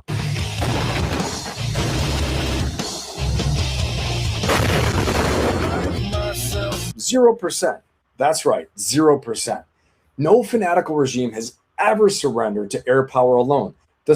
Okay, so that's how I feel about that, and what we're going with. All right, and let me get back here. Does that answer your question, Brian? Let me know if that answers your question. Yep, Cedric. Okay. Let's see. Yeah. We notice we got a body count like Iraq. Yep. And right here. Actually, I think, Cedric, right here. Did I pull that up? Let's see this, okay? This is where we sit right now. 6,000 targets struck, 90-plus Iranian vessels damaged or destroyed, 60-plus ships are destroyed, and 30-plus mine layers. But they're still there. The regime is still there. And we are spending billions on this war. Billions, okay? Now, we've done some damn good stuff to reduce the capability for Iran to strike its neighbors, to strike the U.S., to strike our servicemen, servicewomen, our service people, okay? All this stuff like that. They've done a lot of work against a stated enemy of the United States. Okay, this isn't just anybody. This is someone that hates the United States, death to America. They say it in their parliament. They say it in their people. Their military. And so this isn't something like, oh my God, surprise, they're at war with Iran. But we have to understand the cost and then the strategy of what the strategic goal is and why it's important to understand that we have this goal and it's regime change, unconditional surrender, but we're not going after it as though that is truly the goal, right? We're doing air power. We're hoping to do regime change light, which just doesn't happen. So you got to square those two. You got to square them away and make sure that they match. All right. And so right now, before we go any further, everybody, we've been going for about 2 hours. We're going to take a little break right now, take a little word from our sponsors. And right now, tonight, we are sponsored by, as you guys know, the fantastic Ben Pappas Company. And what I want to say is this, okay? I want to say is that if you're in a situation where you don't have a support group, an accountability circle around you, and you're trying to make a breakthrough in your life, you're trying to get ahead, right? And just like the strategy I'm forming now, you don't know how to analyze what the threats and opportunities are around you. You don't know how to form a good strategy and a plan to make that breakthrough and get ahead, to neutralize the threats, to achieve your objectives, achieve your goals, right? And you feel like you got nobody around you supporting you, or if you do, you need more, okay? Well, I've got something for you. It's called my Ferocious Optimist Coaching Membership and Community. It's absolutely awesome. And if you join that, you're going to have an opportunity to join the members-only Inner Circle, which is an elite group, fantastic group of people. We meet every week, every Saturday, and it's a live Zoom call. We're all on there, and it has a mastermind-like setting. That's the Inner Circle. But first of all, you join my Ferocious Optimist membership, coaching membership, and community. And we meet about once a month. I'm going to show you how to get there, all right? If you're looking to make a breakthrough, you're looking to improve your own personal strategy, you're looking to get ahead, this is the place for you. I'm going to show you guys how to get there, okay? So first of all, what do? Go to the link in my bio, as we've all heard so many times, right? Go to the link in bio here. Go ahead and click on the links in my description. Ben is a retired Marine Corps Lieutenant Colonel and decorated combat commander, blah, blah, blah. All right, all the stuff about me. And then you're going to go on down to membership and community. You're going to click on this. And then you're going to see this is the landing page for my membership and my community. Unleash your warrior, become unstoppable. Ben Pappas Coaching and Community. Turn pain into power. We're going to watch this video. If you're new here and you haven't seen it yet, you're going to watch a little bit of this video for a few minutes. Join Ben's Elite Coaching Membership now. Okay, it's $87.99 per month. All right, you're going to have elite access to my community of fantastic people posting every day. And you can DM me every day in the community, okay? And we're going to have a monthly group coaching call where I'm going to lay out new strategies for you, and you get access to the recording so you can replay it as many times as you want. You're also going to get exclusive access to the presentation I use to teach from, which I know almost no other coach does that. So you're going to have a great PowerPoint presentation, PDF, that you can download. You can use as you see fit to help you. And then when you watch the replay over and over again, to start to form that strategy and plan to make a breakthrough in whatever it is you're trying to accomplish. And there are two ways you can do it. Join for $87.99 per month or $879 per year. You get 2 months free. All right, so let's take a look at, go inside the coaching membership and community. Turn pain into power. Here we go. I know you won't be disappointed. Go ahead and enter your info. All right, everybody, welcome. So glad you decided to click and learn more about my coaching membership and community. I think you're going to get a ton out of it, okay? This is the place we're going to help you to make a breakthrough from where you are now to where you want to be, to go ahead and get ahead. And my Ferocious Optimist community is going to be there along the way to support you, help you grow, help you stay on track, help you keep your mindset strong, help you to get back off the ground if you get knocked down at any time, okay? And it's a great supportive community that's going to be there for you, whether you have questions or you need support. You get the challenges, weekly and monthly challenges after the coaching session. Then there's a coaching session, the live coaching session each and every month. That's going to go for about an hour, then plus Q&A. I stay for as long as you want to stay there for Q&A, usually about 30 or 45 minutes afterwards. And I post all of that in the members area and in the community. So let's go ahead and check this out right now. Let's jump into the members area and take a look what it looks like inside. So you get the actual experience of what it's like to be a member inside my coaching membership and community. Here we go. All right, you can see this was session 1 right here, the live coaching call with me. And some of the notes I have here to please download the membership success path PDF and review it. Click resources button to access. So let's do that right now. Okay. And this is my membership success path. Okay. This is how I describe to you exactly how I want you to succeed and the change and transformation that I want to see you make. Okay. The different stages you have to go through in order to have achieved the objectives that I want you to achieve within the membership. So you'll know when you've achieved everything you need to achieve within the membership, all the way through stage 1, 2, 3, and 4, until you're absolutely in orbit, you're mastering life. Okay. And so it's not just like an infinite membership. You can stay as long as you want. Hopefully you stay for your lifetime, but there definitely are objectives that I want you to meet. Okay. And I clearly define those. And I walk you through in session 1, which you can replay anytime you want. I walk you through in session 1 just exactly how we create that transformation and through the success path and what all of those goals and objectives are along the way. So let's go ahead and take a look at this right now. Okay, you can see here, this is the coaching membership. As I'm doing a coaching session, using a presentation to coach from as well too. Okay, and then the Q&A, of course, afterwards. All right, and we'll jump into the next month. All right. Session 2, here are some of the notes. Topics covered: daily morning routine for focus and energy, daily planning and execution. Okay, let's jump inside the coaching call itself. This is the Q&A towards the end. And you can see here we are talking about different focus areas, going through the actual presentation. You can see I'm coaching in the little window up here. Okay. So this is what it's like inside the actual membership when you do the live coaching call with me. All right. And then the great thing is that you have unlimited replay. You can replay this as many times as you want. Go in here, the membership.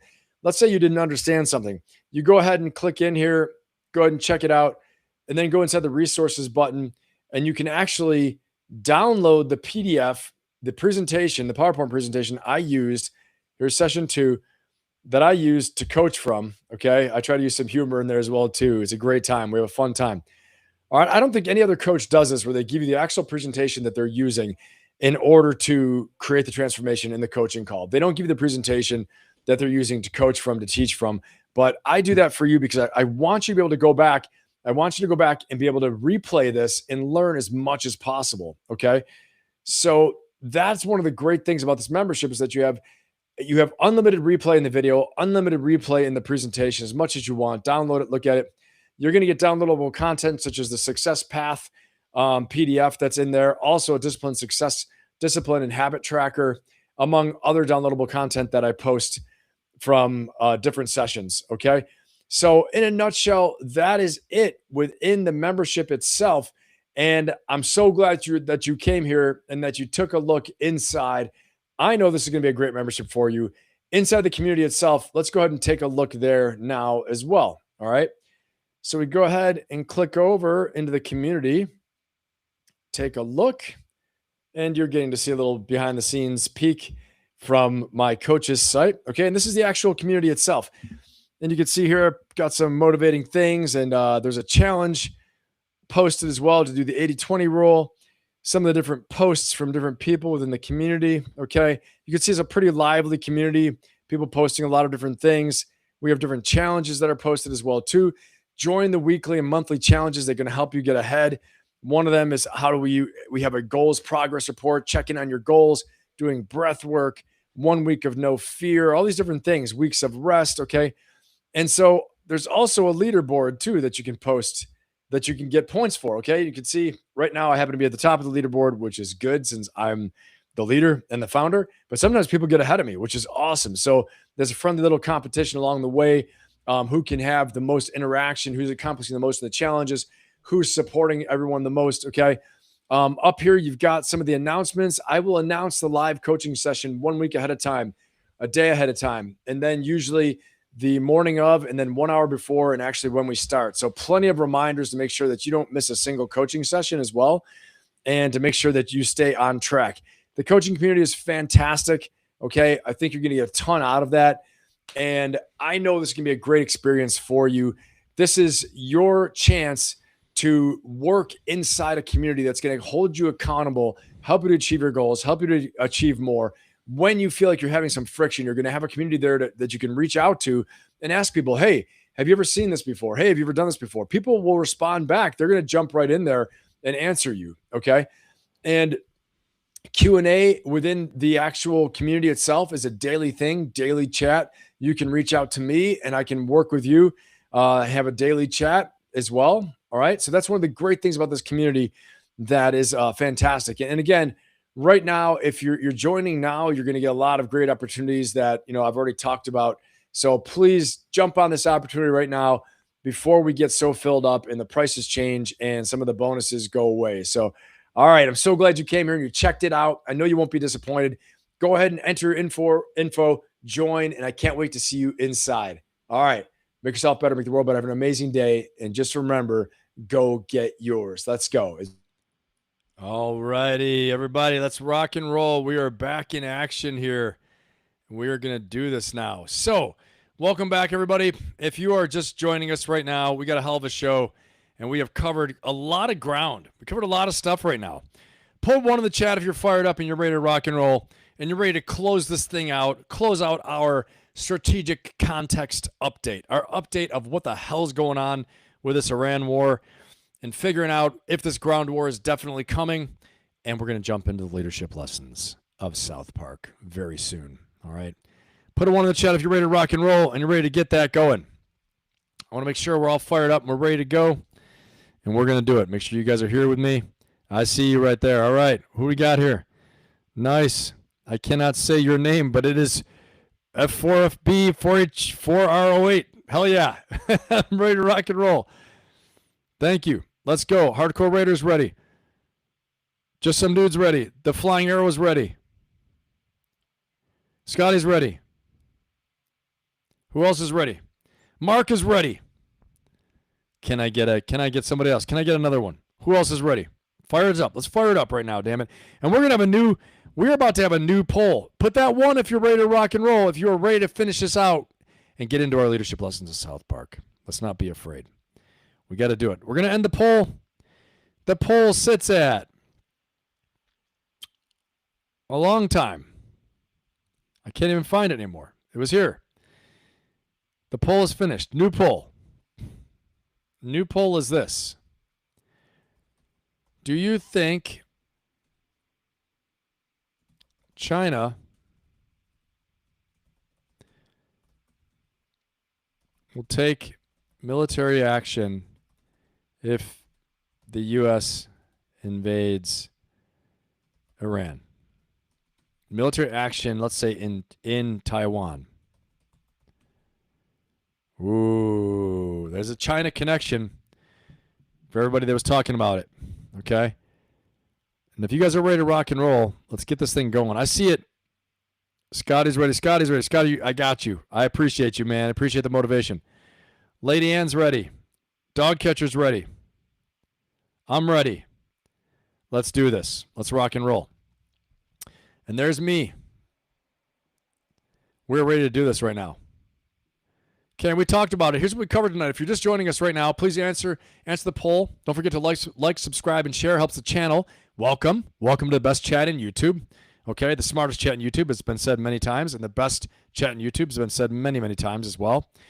Tonight's show, we talked about the 5-week clock and 0% chance of success for Trump's strategy to overthrow the regime and make them cry uncle and bend the knee, Game of Thrones style, within 5 weeks. We are already 2 weeks into that. 3 weeks left to do it. 0% chance is what I think. And I hope I'm wrong. Honestly, I hope I'm wrong. I hope it ends soon, and I hope it works just with air power alone. I hope they know something that I don't know, and I hope 100 years of warfare is wrong as well, too, where air power has never brought a regime to its knees by itself. By itself.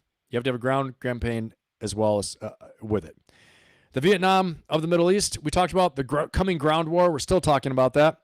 The mystery signal sleeper cell. We talked about that. The IRGC survivor cult, talked about that. We're going to talk a little bit more about that, and then we will get into the leadership lessons of South Park. Don't forget to like, subscribe, and share, and I appreciate everybody and your support. And if you think somebody's going to get something out of us, we're going to be going strong for a while. Go ahead and share it. We're breathing new life in this, and we're going to friggin' rock and roll and blow this shit up. Let's go. Let's do it. I'm just kidding, though, YouTube. We're not going to blow anything up. We're just kidding around. We're going to rock and roll and do this. Gosh, just in case all of a sudden my screen's going to go white again. It either means that I need a new computer, or it means that they're blocking me and shutting me down. But I'll definitely let you guys know. 100% is what I'm laughing is that Cedric is super ready. Love it. What's up? What's up, random dude YouTube?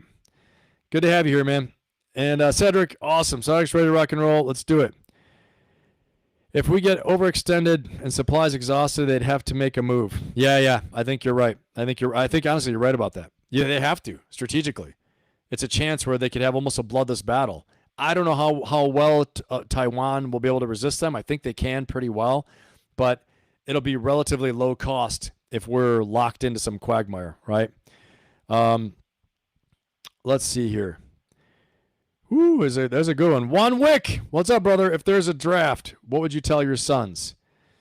Wow. This is for general, for everybody. I mean, I think here's the thing is that if the U.S. goes to war and there's a draft, we got to do what we got to do. Got to do what we got to do. So, yeah, I know. And you're talking Marine, right? And Juan Wick, I know you too. You and I know each other, brother Marine, very well. So I think we got to do our duty, right? If that's the case. So, we can't be a some of the time person, right? You can't follow what the laws are and, say you're going to stand up for your country and all this stuff only when it makes sense and only when it's good. Okay. I know I'm going out on a limb telling you guys the way I think, but again, I'm a Marine. So, if they called me back up, which I could, I retired active duty. I still retain my title as a lieutenant colonel, all that stuff like that. So, which means I am recallable. They could recall me. Yeah, I'm gonna go. What do you think? I'm gonna go. So, that's it, man. That's the old Semper Fi in me, though, brother. You know what I'm saying? And I would just tell my kids, if that happened, train as hard as you can, get as good as you can, and we gotta do what we gotta do. So. That's it. Hopefully it doesn't come to that, man. Hopefully it doesn't come to that, though. Right? All right. It's a tricky question, 100%. But I try to answer it honestly. I'm just trying to answer it. Marine here just resigned. Okay, you just resigned. Got it. Okay. How many years were you in?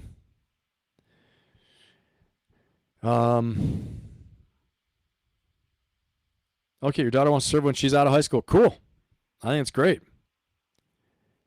But even for Trump, it would be hard to become, I don't know, necessary doing for America. Yeah, I understand what you're saying. I understand. Yep, I understand what you're saying. Hey, well, I hope you're doing well. Semper Fi, all my fellow Marines out there. And everyone who served, obviously, thank you for your service. And everyone who supports those who serve, thank you as well. I think it's very important that we know we have people, people care and people are concerned citizens, all those things. I think it's very important. All right, let's do this. Let's rock and roll. We got a lot of stuff to talk about. Do you think China will take military action in Taiwan if the U.S. invades Iran? 50%. Okay. 50% say yes, 50% say no. That's a tough question. It's a really tough question. 50-50 right down the middle. Answer the poll if you get a chance. And let's drive. Let's rock and roll here. All right, here we are. Let's see what General Keane has to say. He's the Fox News contributor. He's a bit of a hawk. You guys have seen him on TV. He's old school Army, old school general, right? He says a lot of good things to say. He's one who doesn't mince words usually, but the other day he said something about even he doesn't think the regime is going to surrender or be gone. He didn't say that, but what he did say is that, well, in the future, the regime won't be able to have any capabilities. He said in the future, they won't have ballistic missiles, meaning there is a future for them. Okay? So pretty incredible. But let's watch. So the U.S. has now struck over 6,000 targets within Iran, just U.S. With over 90 Iranian vessels being damaged or destroyed, including over 60 ships, 30 mine layers, this, as a new analysis reveals, American and Israeli forces are targeting Iranian leadership sites in heavily Kurdish areas. Here to discuss is retired four-star general, Fox News senior strategic analyst, and chairman of the Institute for the Study of War, General Jack Keane. General, the campaign just shy of 2 weeks in. How do you characterize it? Well, we're succeeding quite well in terms of achieving our military objectives, and so is the IDF. So just remember, guys, what I want to say, comment here, is that General Keane knows what the hell he's talking about. I want to say that. He knows what he's talking about, and here's why. He's saying we're succeeding with respect to our military strategy, our military objectives, okay? In the stratification, right, like a ladder, the top rung of the ladder of the stratification, top rung of the ladder is the national political objectives, okay, that the president defines, the national political objectives. In terms of the strategy of military strategy at the four-star general level, meaning the major commands like Central Command, Southcom, Southern Command, all the things like that, European Command, okay, all of those are derived from the first top level, which is the national security strategy, which, if you've been with me for a while, prior to the Venezuela operation to get Maduro, which seems like forever now, we, on a Friday, right before that happened, we went through the national security strategy of the United States, the new one for the Trump administration. He lays out a lot of these things in there that he was going to do, okay? Like he focusing on Venezuela and the Western Hemisphere, and then focusing, on Iran. He never really mentions China as much, but it's interesting because China is the major focus, is what we're really discovering. In a lot of ways, China is the major focus for all these things that we're doing. Many people say. It doesn't seem that way because we're spending so much money and so much resources in the Middle East right now. But all these things will impact us with China in the future, from what many people are saying. So the reason why he knows what he's saying right here is that the military strategy is a level down from the national security strategy, where the political level with the president, all the politicians, form what the strategic objectives are at the political national level, because he has the mandate from the American people, being the elected president of the United States. All right. So that's how that works. Okay. And so when he says this, like, you might want to take it with a grain of salt at first and think, well, how does he know what he's talking about? We're achieving all of our objectives. Well, we are. They said, attack this. We're doing it. He's judging it by what is the effectiveness of the U.S. military given its tasks that it has, right? He's not talking about the larger political objective of regime change, questioning should we regime change or not. Notice they're not asking him that. They're just talking about the effectiveness of the U.S. military. Let's listen. Succeeding quite well in terms of achieving our military objectives, and so is the IDF. And here, war is always fundamentally a test of wills, and you can see that being played out right before our eyes. The Iranians are determined to survive. That is their objective. They believe that they can survive, then they eventually will be able to recover and then restart everything that they hold dear to them. Their weapons programs, nuclear, etc., support to the proxies. So that is where they're coming from. Their means to do that is, one, inflict casualties on the United States and create opposition to the war by doing that. That has not happened. The casualties are light. Not that we take lightly the 7 losses that we have taken, and now 4 more crew members killed in a crash. Certainly, we honor all of those service people who have given their lives here for this cause. But the reality is the casualties are light. Secondly, what they're trying to do by attacking the Gulf states is, again, put pressure. Yeah, again, the casualties are light. Again, this is a hardcore older general, and I'm just going to say that you can't really say that. I mean, he's talking comparison to Vietnam, the long war, what we call the long war, the war in Afghanistan and Iraq, the war in Iraq and Afghanistan, I should say, that lasted about 20 years, right? Almost 20 years, 18 years. It's the longest war in U.S. history. World War II, Korea, yes, the casualties are light. But again, when you look at, I don't want to say that. The casualties are terrible, okay? We just lost 4 more crew members. So now we're up to 13 KIA, killed in action, okay? And the thing being this is that the American people didn't really sign up for this. You know what I mean? This wasn't like World War II, right? Where they attacked us. We know what we got to do. Europe's being taken over. I mean, the same thing, 9/11, big mandate for President Bush. U.S. was attacked. And we go in, obviously they created a lot of they created their own reasons to go into Iraq, okay, with the WMD and all that stuff. But the initial swelling of support for operations was huge for Iraqi freedom and for enduring freedom for the GWAT, the Global War on Terror. All right. So right now, though, I think people, we can't say the casualties are light. You can't say that, honestly. It's and again, he's an old school general, and he's talking as a military professional, and this is the way generals think because they got to when they're going to major combat, right?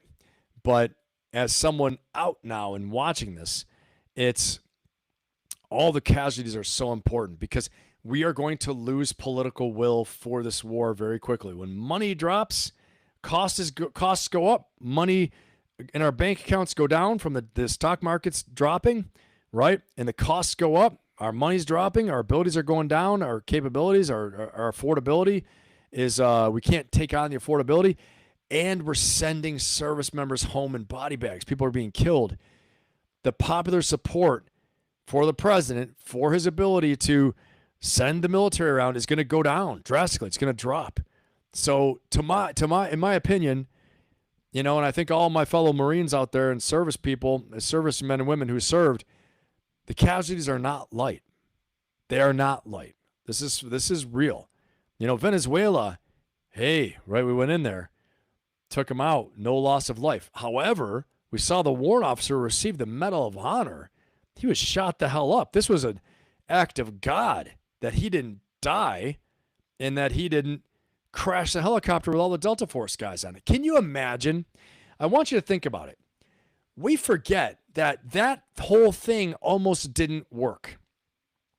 So before we get too great and pat ourselves in the back, that whole Delta Force thing in Venezuela almost didn't work, okay? But because we had an amazing pilot, that chief warrant officer that received the Medal of Honor, he kept the bird up. He was shot up all in his legs, okay? And probably a lot of luck, too, that he didn't die. And he obviously had a co-pilot. I'm not a pilot, so I don't know how it all works. He had a co-pilot that probably can control the bird as well, probably was helping him.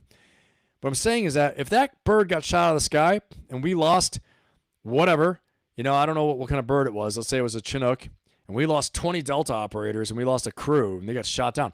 This would be a military catastrophe on the level of Desert One, okay? And give me a 1 in the chat if you agree with that, okay?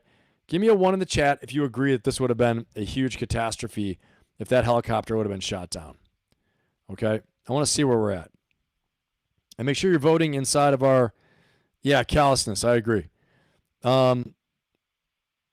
Okay, just confirm that all 6 crew members of the U.S. airplane fuel tanker are decent. 6 of them. Wow. May God bless their families. Yep, I agree with you, Hardcore Raider. Thank you for adding that. Yep, our thoughts and prayers, obviously, hearts go out to the families. It's terrible. So we're up to 15 killed in action right now, okay? So we're 2 weeks into this. We've lost 15. I want you to think about this, okay? At the height of the Iraq War, when I was there, all right, we were losing 100 per month KIA, okay? We've lost 15 in 2 weeks for this. And by this rate, another 2 weeks, we're going to lose 30. Okay, that's a month we're losing 30. We're getting up there, okay? We're getting up there. This doesn't talk about the 140 that were wounded. Some of them are traumatic brain injury from bombs and from explosions from missiles. Others were, shrapnel wounds, things like that. But there's some casualties. There's some casualties here. Let's not forget this. So this isn't an air war, right? And the ground war, we're going to increase this quite a bit. And I got to make it said because I hate to say it, but I see a lot of stuff there on the news where they're getting all pumped up about how we're kicking ass and we're doing all this stuff. And, and none of these people, almost none of them have worn the uniform. Almost none of them have gone to combat. Almost none of them know what they're talking about, right? Now, the military professionals that come on there and they talk, like General Keane, he knows what he's saying, but he's a tough old dude, right? So callous, like you said, callous, yeah. But the 4-star general, right? He's looking at this as big blue arrows. So, all right, let's keep rolling. Let's keep rolling here. The Opium Wars in China, the century, 150 years of humiliation, I think they used to call it. All right, where am I? Here we are. Okay, so we're talking about General Keane here a little bit. Let's listen a little bit more what he has to say. But it's good to listen to this too, because this is at the strategic level how a lot of the thinking goes. Okay? Pressure on the United States from the Gulf states to terminate this war prematurely so they can survive. That has failed. The Gulf states. And he's saying how they want to terminate the war prematurely so they can survive. Yes, right? Get pressure from the Gulf states. That has not worked. He's right about that. Remarkably are united around this cause. And look at the vote in the UN, the resolution. They all voted for it, as did 120 plus other countries in addition to that, in opposing what Iran stands for and what they're doing. And then the third thing is the one that has really captured the media, and that is the Straits of Hormuz. And they want that focus on the Straits of Hormuz to put max pressure on the United States. So that becomes the pacing item for the war, not the achieving of our military objectives. You got to stop this because we got to get the flow of oil going out of the Straits of Hormuz again, end it as soon as we possibly can, and that has to be the objective. And they surely have got the media's attention here. They have not taken away Prime Minister Netanyahu's attention, President Trump's attention. Not that he doesn't understand that's an issue, but it's not our primary focus. What is our primary focus? This is what I want to hear. What is our primary focus? Okay, I want to hear this. So let's pay attention to this. What is the primary focus? I want to hear what he thinks it is, because this will be interesting. Complete our military objectives. Take their military equipment, all their capability away from them that exists now and in the future in terms of manufacturing companies. Destroy as many of the organizations that sustain this regime as possible. Okay, those are two things, very doable, both very doable. I've never heard that from the president's mouth, but I'm sure the generals, I'm sure the generals have distilled it down to, okay, boss wants the regime gone. Here's what we got to do. We got to, take away as many of the organizations that support the regime. We got to get all their military equipment gone. We got to do the things, control the controllables. We always talk about that, right? In strategy, control the controllables. What can we control? Well, we can control these things. We can't control their will to fight. We can influence it. We can strongly influence their will to fight and their will to continue on for the regime. But we can't control their will to fight, whether they surrender or they don't surrender, okay? So that's what he's talking about here. And let's keep listening really quick, because he's got some good things to say. So that's number one. That's doable. That's understandable. That's pretty clear. And they are doing it. The U.S. military is doing it masterfully. So this regime has no capability and is fundamentally crippled when we end hostilities against them. Yeah. That is the path we're on. Okay, again, do you notice how he is staying purely to the military objectives? And he's right about that. That's a very tight scope. It's controllable for the military, and they are doing it, and they're succeeding as military objectives. The broader political goal of unconditional surrender and regime change, to use the military to achieve that and earn that goal, achieve that goal, the tools we're using throughout history for the past 100 years of aerial warfare, it has not worked. That's the whole point of my latest YouTube video. Watch the video, please. The whole point, my thesis for the live tonight is that, okay? And hopefully you guys can all see that. If you can see that, please put a 1 in the chat so I know everybody's tracking on that, okay? Put a 1 in the chat if you're tracking. Thank you, Lisa. Appreciate it. I want to make sure we're all on here. And if you're not, give me a 0 and give me what your question is, and I'll explain it, all right? But you can see General Keane is not touching that regime change thing. He's talking about everything that can support it, that is controllable and within the purview of the military system, the military apparatus, the military aspect of power. Because in national power, there's DIME. We call it DIME. D is for diplomatic, I is for informational, M is for military, E is for economic power, like sanctions, things like that, right? And so a lot of the times people turn to the military as a last resort. A lot of times, commander-in-chiefs, presidents will turn to the military as a last resort. And they use economic, they use information, they use diplomatic. We've done all those things with Iran beforehand, and that's why they're now using the military right now, okay, at the end of the day. And so let's keep listening to what he has to say there, and then we'll drive on. And we're getting very close to the leadership lessons of South Park. Make no mistake about it. You're all going to be rewarded for sticking around for that. Let's go. Product will be relief for the Straits of Hormuz. If we are able to accomplish our objectives, and your chart indicated we're well on our way to do that, the Straits of Hormuz problem will be resolved as a result of that. Understood. And also, I think it's important to point out the U.S. and Europe is receiving the MIROPS drone interceptors. They're the more affordable way of stopping these drones. So we're not stopping them with the Patriot anymore. We're stopping drone to drone, and the Gulf states are welcoming that. I also asked the president last night in an interview that's going to air later today about what Russia's doing to help. And here's what he said. Do you think Putin is helping them? I think he might be helping him a little bit. Yeah, I guess. And he probably thinks we're helping Ukraine, right?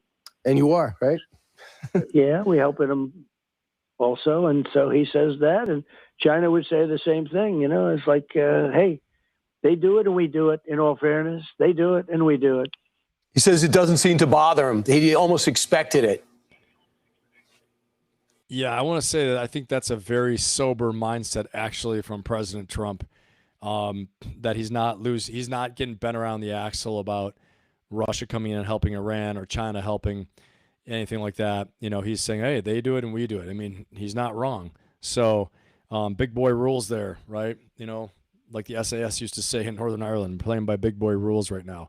Now it's different if they actually go in there on the ground. And I think that's might be one of the reasons why President Trump didn't want to get too entangled into Ukraine, because he knew it could be hell to pay later. Possibly. Again, I'm just speculating right now.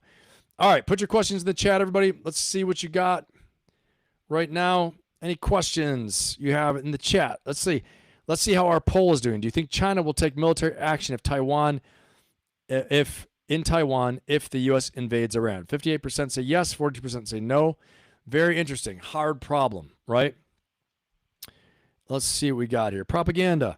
Then after we consolidate the power and those resources, we need to build out our manufacturing. Yeah, that's a great point.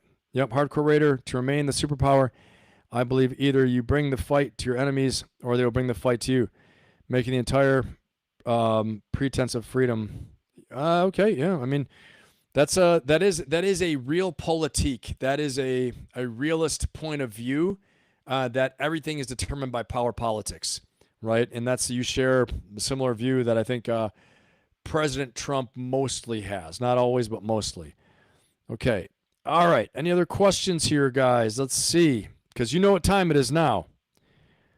All right, you guys, let's see. Give me a 1 in the chat. Actually, give me a fire symbol. Give me a fire symbol in the chat if you are ready for the leadership lessons of South Park. If you're ready to rock and roll, I'm ready to do this. Give me a 1 in the chat or a fire symbol. I'd like to see a fire symbol. Give me that fire symbol in the chat if you're ready for the leadership lessons of South Park, and we're ready to do this. We're going to take it, kick off this weekend the right way. We've been looking at a lot of heavy stuff, a lot of tough stuff out there, you know, and God bless all our service members that are out there right now, and God bless the families, and thoughts and prayers, and our hearts go out to the families who have lost loved ones out there in the current fight. Of course, some very heavy stuff, but you know, we're gonna transition now and go into a little bit of fun, and we're gonna go and look at the leadership lessons of South Park, because damn it, this is America. We're gonna go ahead and have a good time here. So give me that fire symbol if you're ready to kick us off with leadership lessons of South Park, and if you're ready to have a little bit of fun right now, get some laughs in, and put this aside for a little bit, okay? Because it'll be here all later on for sure, and I will be here with you for it. And if you haven't seen my video yet, watch my long-form video. It's only about 11 minutes long, but it will really wrap up a lot of these things. And watch my other video before that, too. The video titled They Failed, and the other one, Ground War's Coming. Altogether, it's about 30 minutes of video you can watch. It'll sum up a lot of these things and give you a lot of insights that we've done in the live as well. All right, let's get it going. Let's do this. Here we go. Now, the moment you've all been waiting for, and what you deserve for hanging in there this long. Here we go. The leadership lessons of South Park. And a lot of good comedy reactions to a lot of nonsense. Let's be honest. I got a lot of nonsense for you guys. But it is fun nonsense, that's for sure. And we all deserve a little break and a little bit of humor to keep us going. So that's what we're going to do, because you can't be all work and no play makes Jack a dull boy, right? Then here we go. So let's check this out. Let me see what I got first. I got to see which one is first here. Closing some of these out. So it's a little bit easier. Here we go. This is the one I am looking for. All right. And here we go. Are you having a laugh? Hey, you've got your head up your ass, don't you? Yes, chef. Give up, you wanker! You can't cook for All right, Dad, Gordon Ramsay says you suck. It's time to give up. No, Stan. No, chef. This is my dream. You aren't ever going to become a celebrity chef, Dad. Give up on your dream. Excuse me, Randy Marsh? Yes, oh my God, it's Bobby Flay! Stan, that's Bobby Flay! I heard that Gordon Ramsay had taken an interest in your cafeteria food. So now I would like to challenge you to a school cafeteria food throwdown. Whoa, are you serious? Yes! A culinary battle royale is set to explode here in a school cafeteria. Will it be the simple rustic cafeteria food of the challenger, or will the Iron Chef reign supreme? Hey, no, all you people get out of here. See, you go and encourage them. You go and inflame it a little bit more. Even sometimes when, like Simon Cowell will beat those people down and say, "You are terrible. You're absolutely horrible." Okay, I got some things to work on. You know, this is it's good to be optimistic, right? But sometimes you got to know your limitations too. It's absolutely hilarious. South Park doing it again, and the Gordon Ramsay is awesome. All right, let's move on to the next one here. I don't even know what this one is, so I apologize ahead of time. Let's see. Here we go. It's the police! Ain't no police.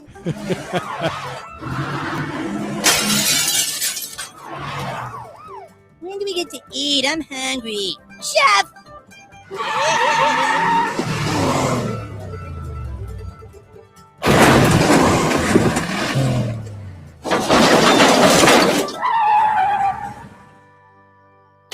Ha! Goddamn aliens, I beat you. Where'd you learn to drive, aliens? Chinese auto school? You're lucky I didn't just turn around and beat your white skinny alien asses anyway. Maybe next time you remember to... Huh? Oh, crap. Children! Well, it looks like the boys are in more trouble than a June bug in molasses. Pretty thick molasses, too. All right, sometimes, here's the thing. Sometimes we can get distracted, right? When you think something is the main thing, instead, it was just a distraction to get you to turn around and look the other way, and so the aliens can take your kids in your car. See? That just happened. And you're not going to know it if you're not paying attention. You got to have your head in a swivel, everybody. Head in a swivel. That's why it's so important to make sure you're here for every live, every Friday night, so you know to watch out for the aliens following you when you go home, right? Dangerous stuff. You want to make sure, keep your head in a swivel. Is it real, or is it a distraction for the Epstein files? We don't know. We're not going to know. You got to always be thinking one step ahead, two steps ahead. Playing chess constantly. Because you don't want your kids taken by the aliens in a car when you get out and turn around to beat them up. It's all a distraction. All right, let's keep on going here. Got another one for you. I got actually a bunch tonight. I got a bunch. You guys liking this? Give me a fire symbol in the chat if you're liking this, okay? If you're enjoying the Leadership Lessons of South Park segment, like, subscribe, and share, damn it. And then give me a fire symbol in the freaking chat so I know what's going on over here. Hell yeah, I see you, Lisa. Woo! Cedric, I see you. Awesome. Let's go. Let's do this. Awesome. Got to stay focused. You never know. Next thing you know, the aliens are taking your kids. You're spinning around. You're looking around. You think it's one thing, it's another. Distraction. Strategic distraction. Right? It's a whole nother topic. A whole nother topic. Right? It is. And I could go down this rabbit hole of saying how we're watching something in front of us, aliens or something else. And the next thing you know, the tail's wagging the dog, right? Wag the dog. Something's happening, okay? But we don't know what it is, all right? Let's go. We're on to the next one. We're moving fast. Everybody, hold on tight. Hold on tight. Tell your friends. If they want to see something funny, tell them to get in here right now, because it's about to get even better. Okay? It's about to get even better. I'm not going to lie to you. It's actually about to get pretty damn good. Here we go. As we all know, Iran has been 2 weeks away from developing a nuclear weapon for like the last 15 years or something. So we had to act now, and we're doing war. War! What is it good for? Distracting from the Epstein files. Oh! I did not even see that coming. Campaign trail, I promise. No new foreign wars. But listen, wars, plural, right? I'm allowed to do one. Do one foreign war and possibly one civil. To all my MAGA voters who are upset and saying, this is not what I voted for. Well, you did. Don't you know who I am? I'm me. Even I don't know what I'm going to do next. Hello from the year 5000. Like, what the hell is that, right? Nobody knows. I'm unpredictable. I'm like a box of chocolates. You never know what you're going to get. Forrest Gump. Gump. America's favorite time-traveling R word. He told that story to that nurse on the bench after the feather fell down. Gump! I don't get it. People beg and beg for Trump, and then when you get him, you don't like him. What's going on, all right? I'm like new Star Wars movies. They see the trailer for Mandalorian and Grogu, and they say, never mind, I don't want that. People are asking, why attack Iran now? Well, we had to strike in the early hours of Saturday, which has two advantages militarily. One, it's after the stock market closes for the weekend. And two, it's to cause immeasurable fear, rage, and chaos in the SNL writers' room. Those guys were going crazy. They probably had a big State of the Union address thing they were going to do. Not anymore. Jeremy was in it. Poor Jeremy. He's got a light show. Put the whole thing in the trash and start fresh. We love that for them. Anyway, with more on this, here's the man I'm going to blame it on when it doesn't work. Secretary of War, Pete Hegseth. Oh, no. I didn't even know. I haven't watched this before. I didn't watch this. I'm watching it with you guys right now. Yeah, all right. Cut the track. And relax. This is a Four Loko non-elk. What's up, dillweeds? As you probably heard, Operation Epic Fury is underway, and as you could tell from the veins in my neck, I'm pumped. Why do we call it Epic Fury? Simple. 8 letters. Lines up perfectly for some bitchin' knuckle tats. Yeah! Did them in the wrong order, but you get it. And those are my least problematic tattoos. Shut up! As we all know, Iran has been 2 weeks away from developing. All right. I didn't even watch that one ahead of time. I honestly thought it was going to be just a little, SNL Trump imitation, but get more than you bargained for sure. Oh, my God. I'm dying. I'm glad you guys are liking it. All right, let's watch the next one here. I got a whole bunch here, just in any random order. I don't know. And no agenda, everybody, as you know. I'm just doing my thing here. Trying to get some laughs. That's about it. All right. I think when you become president, you sign up for getting people to make fun of you and do stuff. So that's just how it is. Now let's see. I don't know. Oh, here we go. Hold on. I got another one here for Pete Hegseth. Here we go. Does anyone have a not stupid question? Yeah, can you just tell us if there are going to be boots on the ground? Yeah, your mom's next to my bed after I bang her. It's terrible. What the hell? I just think the American people are worried this could turn into a total quagmire. Yeah, good. Quagmire's hilarious. I mean, he's no Stewie, but who is? Giggity. What is happening? Okay, I'll tell you what's happening, okay? We don't know, okay? And that's the whole point. If we don't know what we're doing, then Iran definitely doesn't know what we're doing. We're wild, okay? We're unpredictable. We're like Shia LaBeouf and Nowlands. Okay, shout out Transformers. Shout out Megan Fox back on Insta. What the hell? All right, next question. Gaylord says what? What? Brutal. Okay, next. Yeah, this week the president was asked if Americans should be worried about Iranian attacks here at home, and the president said, "I guess." Should people be afraid? Oh, probably. I mean, probably you are. Look, you guys don't understand what we're doing here, okay? Y'all playing chess. I'm playing Grand Theft Auto, okay? All right, next question, girl. First of all, I have a name. Oh, really? Yeah, is it Jessica? No wonder I'm single. Yes. Last week you said that the U.S. defense agenda was, quote, maximum lethality, not tepid legality. All right. Violent effect, not politically correct. What did you mean by that, and why did it rhyme? Because I'm White Hamilton? I'm just like my country. I'm drunk, angry, and horny, and they made me throw away my scotch. All right. Out of the next one here. You got a lot here.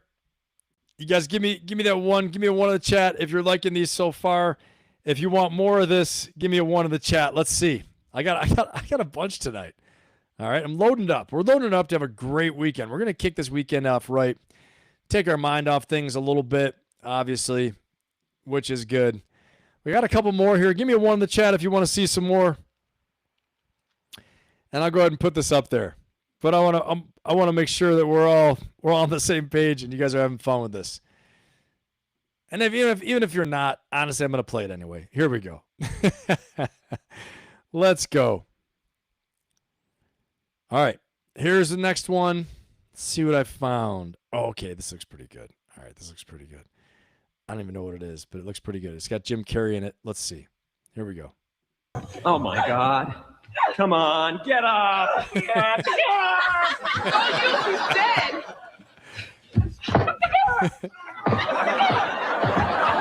Bastard, move!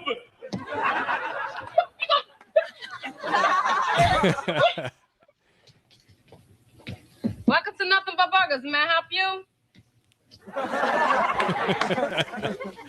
All right. What? Now, just concentrate. Put the money on the counter, look her in the eye, and concentrate. Look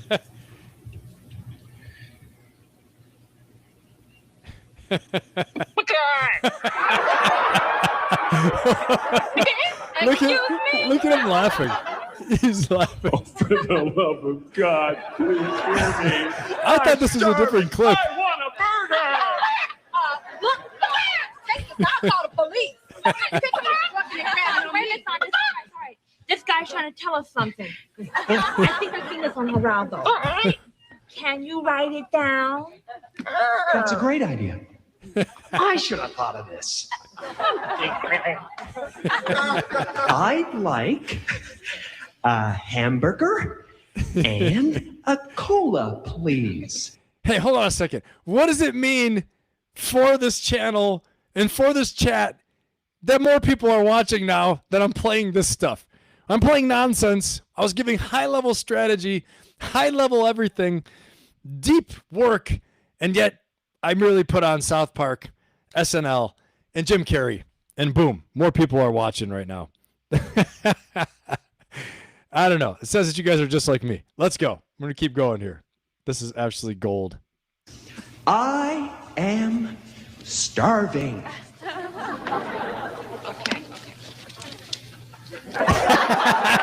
Zuck, cluck, zuck, zuck, cluck, I'm cluck. sorry, I can't read that chicken scratch. Oh, please. Jim Carrey is the master. Oh my God. A nightclub act that went awry was a departure point for a long descent to a place stranger than nightmares, a place crueler than hell. He's entered a place called the vortex of fear. Oh my God. Oh boy. Okay, I got a lot of gold here tonight. A lot of gold. I got a lot of gold. I got a little bit more for you guys. Here we go. Yeah, maybe this will just turn into a comedy hour. I don't know. Maybe this will just turn into a comedy show on Fridays. We'll ditch the strategy, we'll ditch the war, we'll ditch everything, and we'll just play funny videos. Maybe that'll be fun. Give me a one in the chat if you guys just wanted me to do an entire episode sometime, an entire live of just comedy. I'll even do a little stand-up for you guys too. Maybe a little bit of that. Give me a one in the chat if you want to see that. All right? And if not, whatever. Here we go. Next one, and I don't know, is this the last one? No, it's not. I got one more after this. 2 more to go, guys. Let's rock and roll. Oh, this is great. Here we go. We're gonna go back to strategy in a minute. National-level strategy. But look, we're gonna watch this one. This is gold. Freaking gold. Okay? Does not get much better than our friends Key and Peele. Key and Peele. Here we go. I feel like, kind of like, honestly, like this is like the U.S. and this is Iran right now. Honestly, like the slapping. Okay, I told you I wouldn't go back into strategy, but that's what it reminds me of. Like, then they are crazier than we think. Here we go. I'm about to take my head right now. Yeah. All right, one more to go, and then you're free to go on with your lives for the weekend. Here we go. And this might be the absolute best one, I think. Maybe not. You guys decide. And put in the chat. Put in the chat which one of these was your favorite one. I want to know so I can know what to give you guys best. Which one is the best one? Which one is the best one you've seen so far tonight? Okay, which one's the best one? Here we go. We got one more. We're going to do right now. If I can find it. Here it is. Here we go. Best in final. This is my best in final.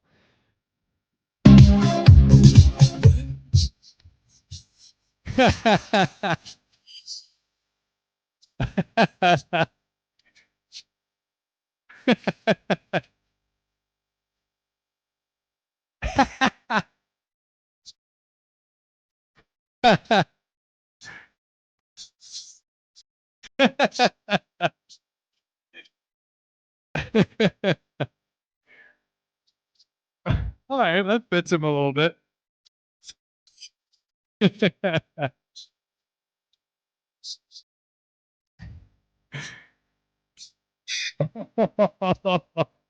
might be the best one. What? I didn't even expect that. What the hell? All right. All right. That ends your session. That ends it. Remember, everybody, we're going to be here every Friday night at 7 p.m. Eastern Time, 4 p.m. Pacific. I hope you guys had a great time. Give me a fire symbol in the chat if you had a great time tonight. Let me know if you had a good time with us tonight. And absolutely awesome to have you guys. Again, we got to have some comedy to kick off the weekend and just to, we've had a lot of stress. There's a lot of stress out there. Don't forget to have fun. Don't forget to take care of yourselves. And like I always say, make yourselves better, make the world better. Have an amazing, amazing weekend. I will be back here again. You're going to have my new live stream schedule during the week. This Tuesday, I've got an awesome interview going with the CEO and founder of a new AI startup called Smack Technologies that is doing all kinds of amazing work out there. And we're going to have him on Tuesday at 1 p.m. Pacific time, 4 p.m. Eastern time, and I will post a bunch of stuff about that. So I hope to see you guys there. All right, and check out my Ferocious Optimist coaching membership and my community. It's the thing that's going to level you up. Don't try to do it alone. The best of the best that I've ever seen, that I've ever coached, they get coaches, they work with people, they have an accountability circle to help them get from where they are now to where they want to be, and go get yours. Let's go. I'll see you guys all soon.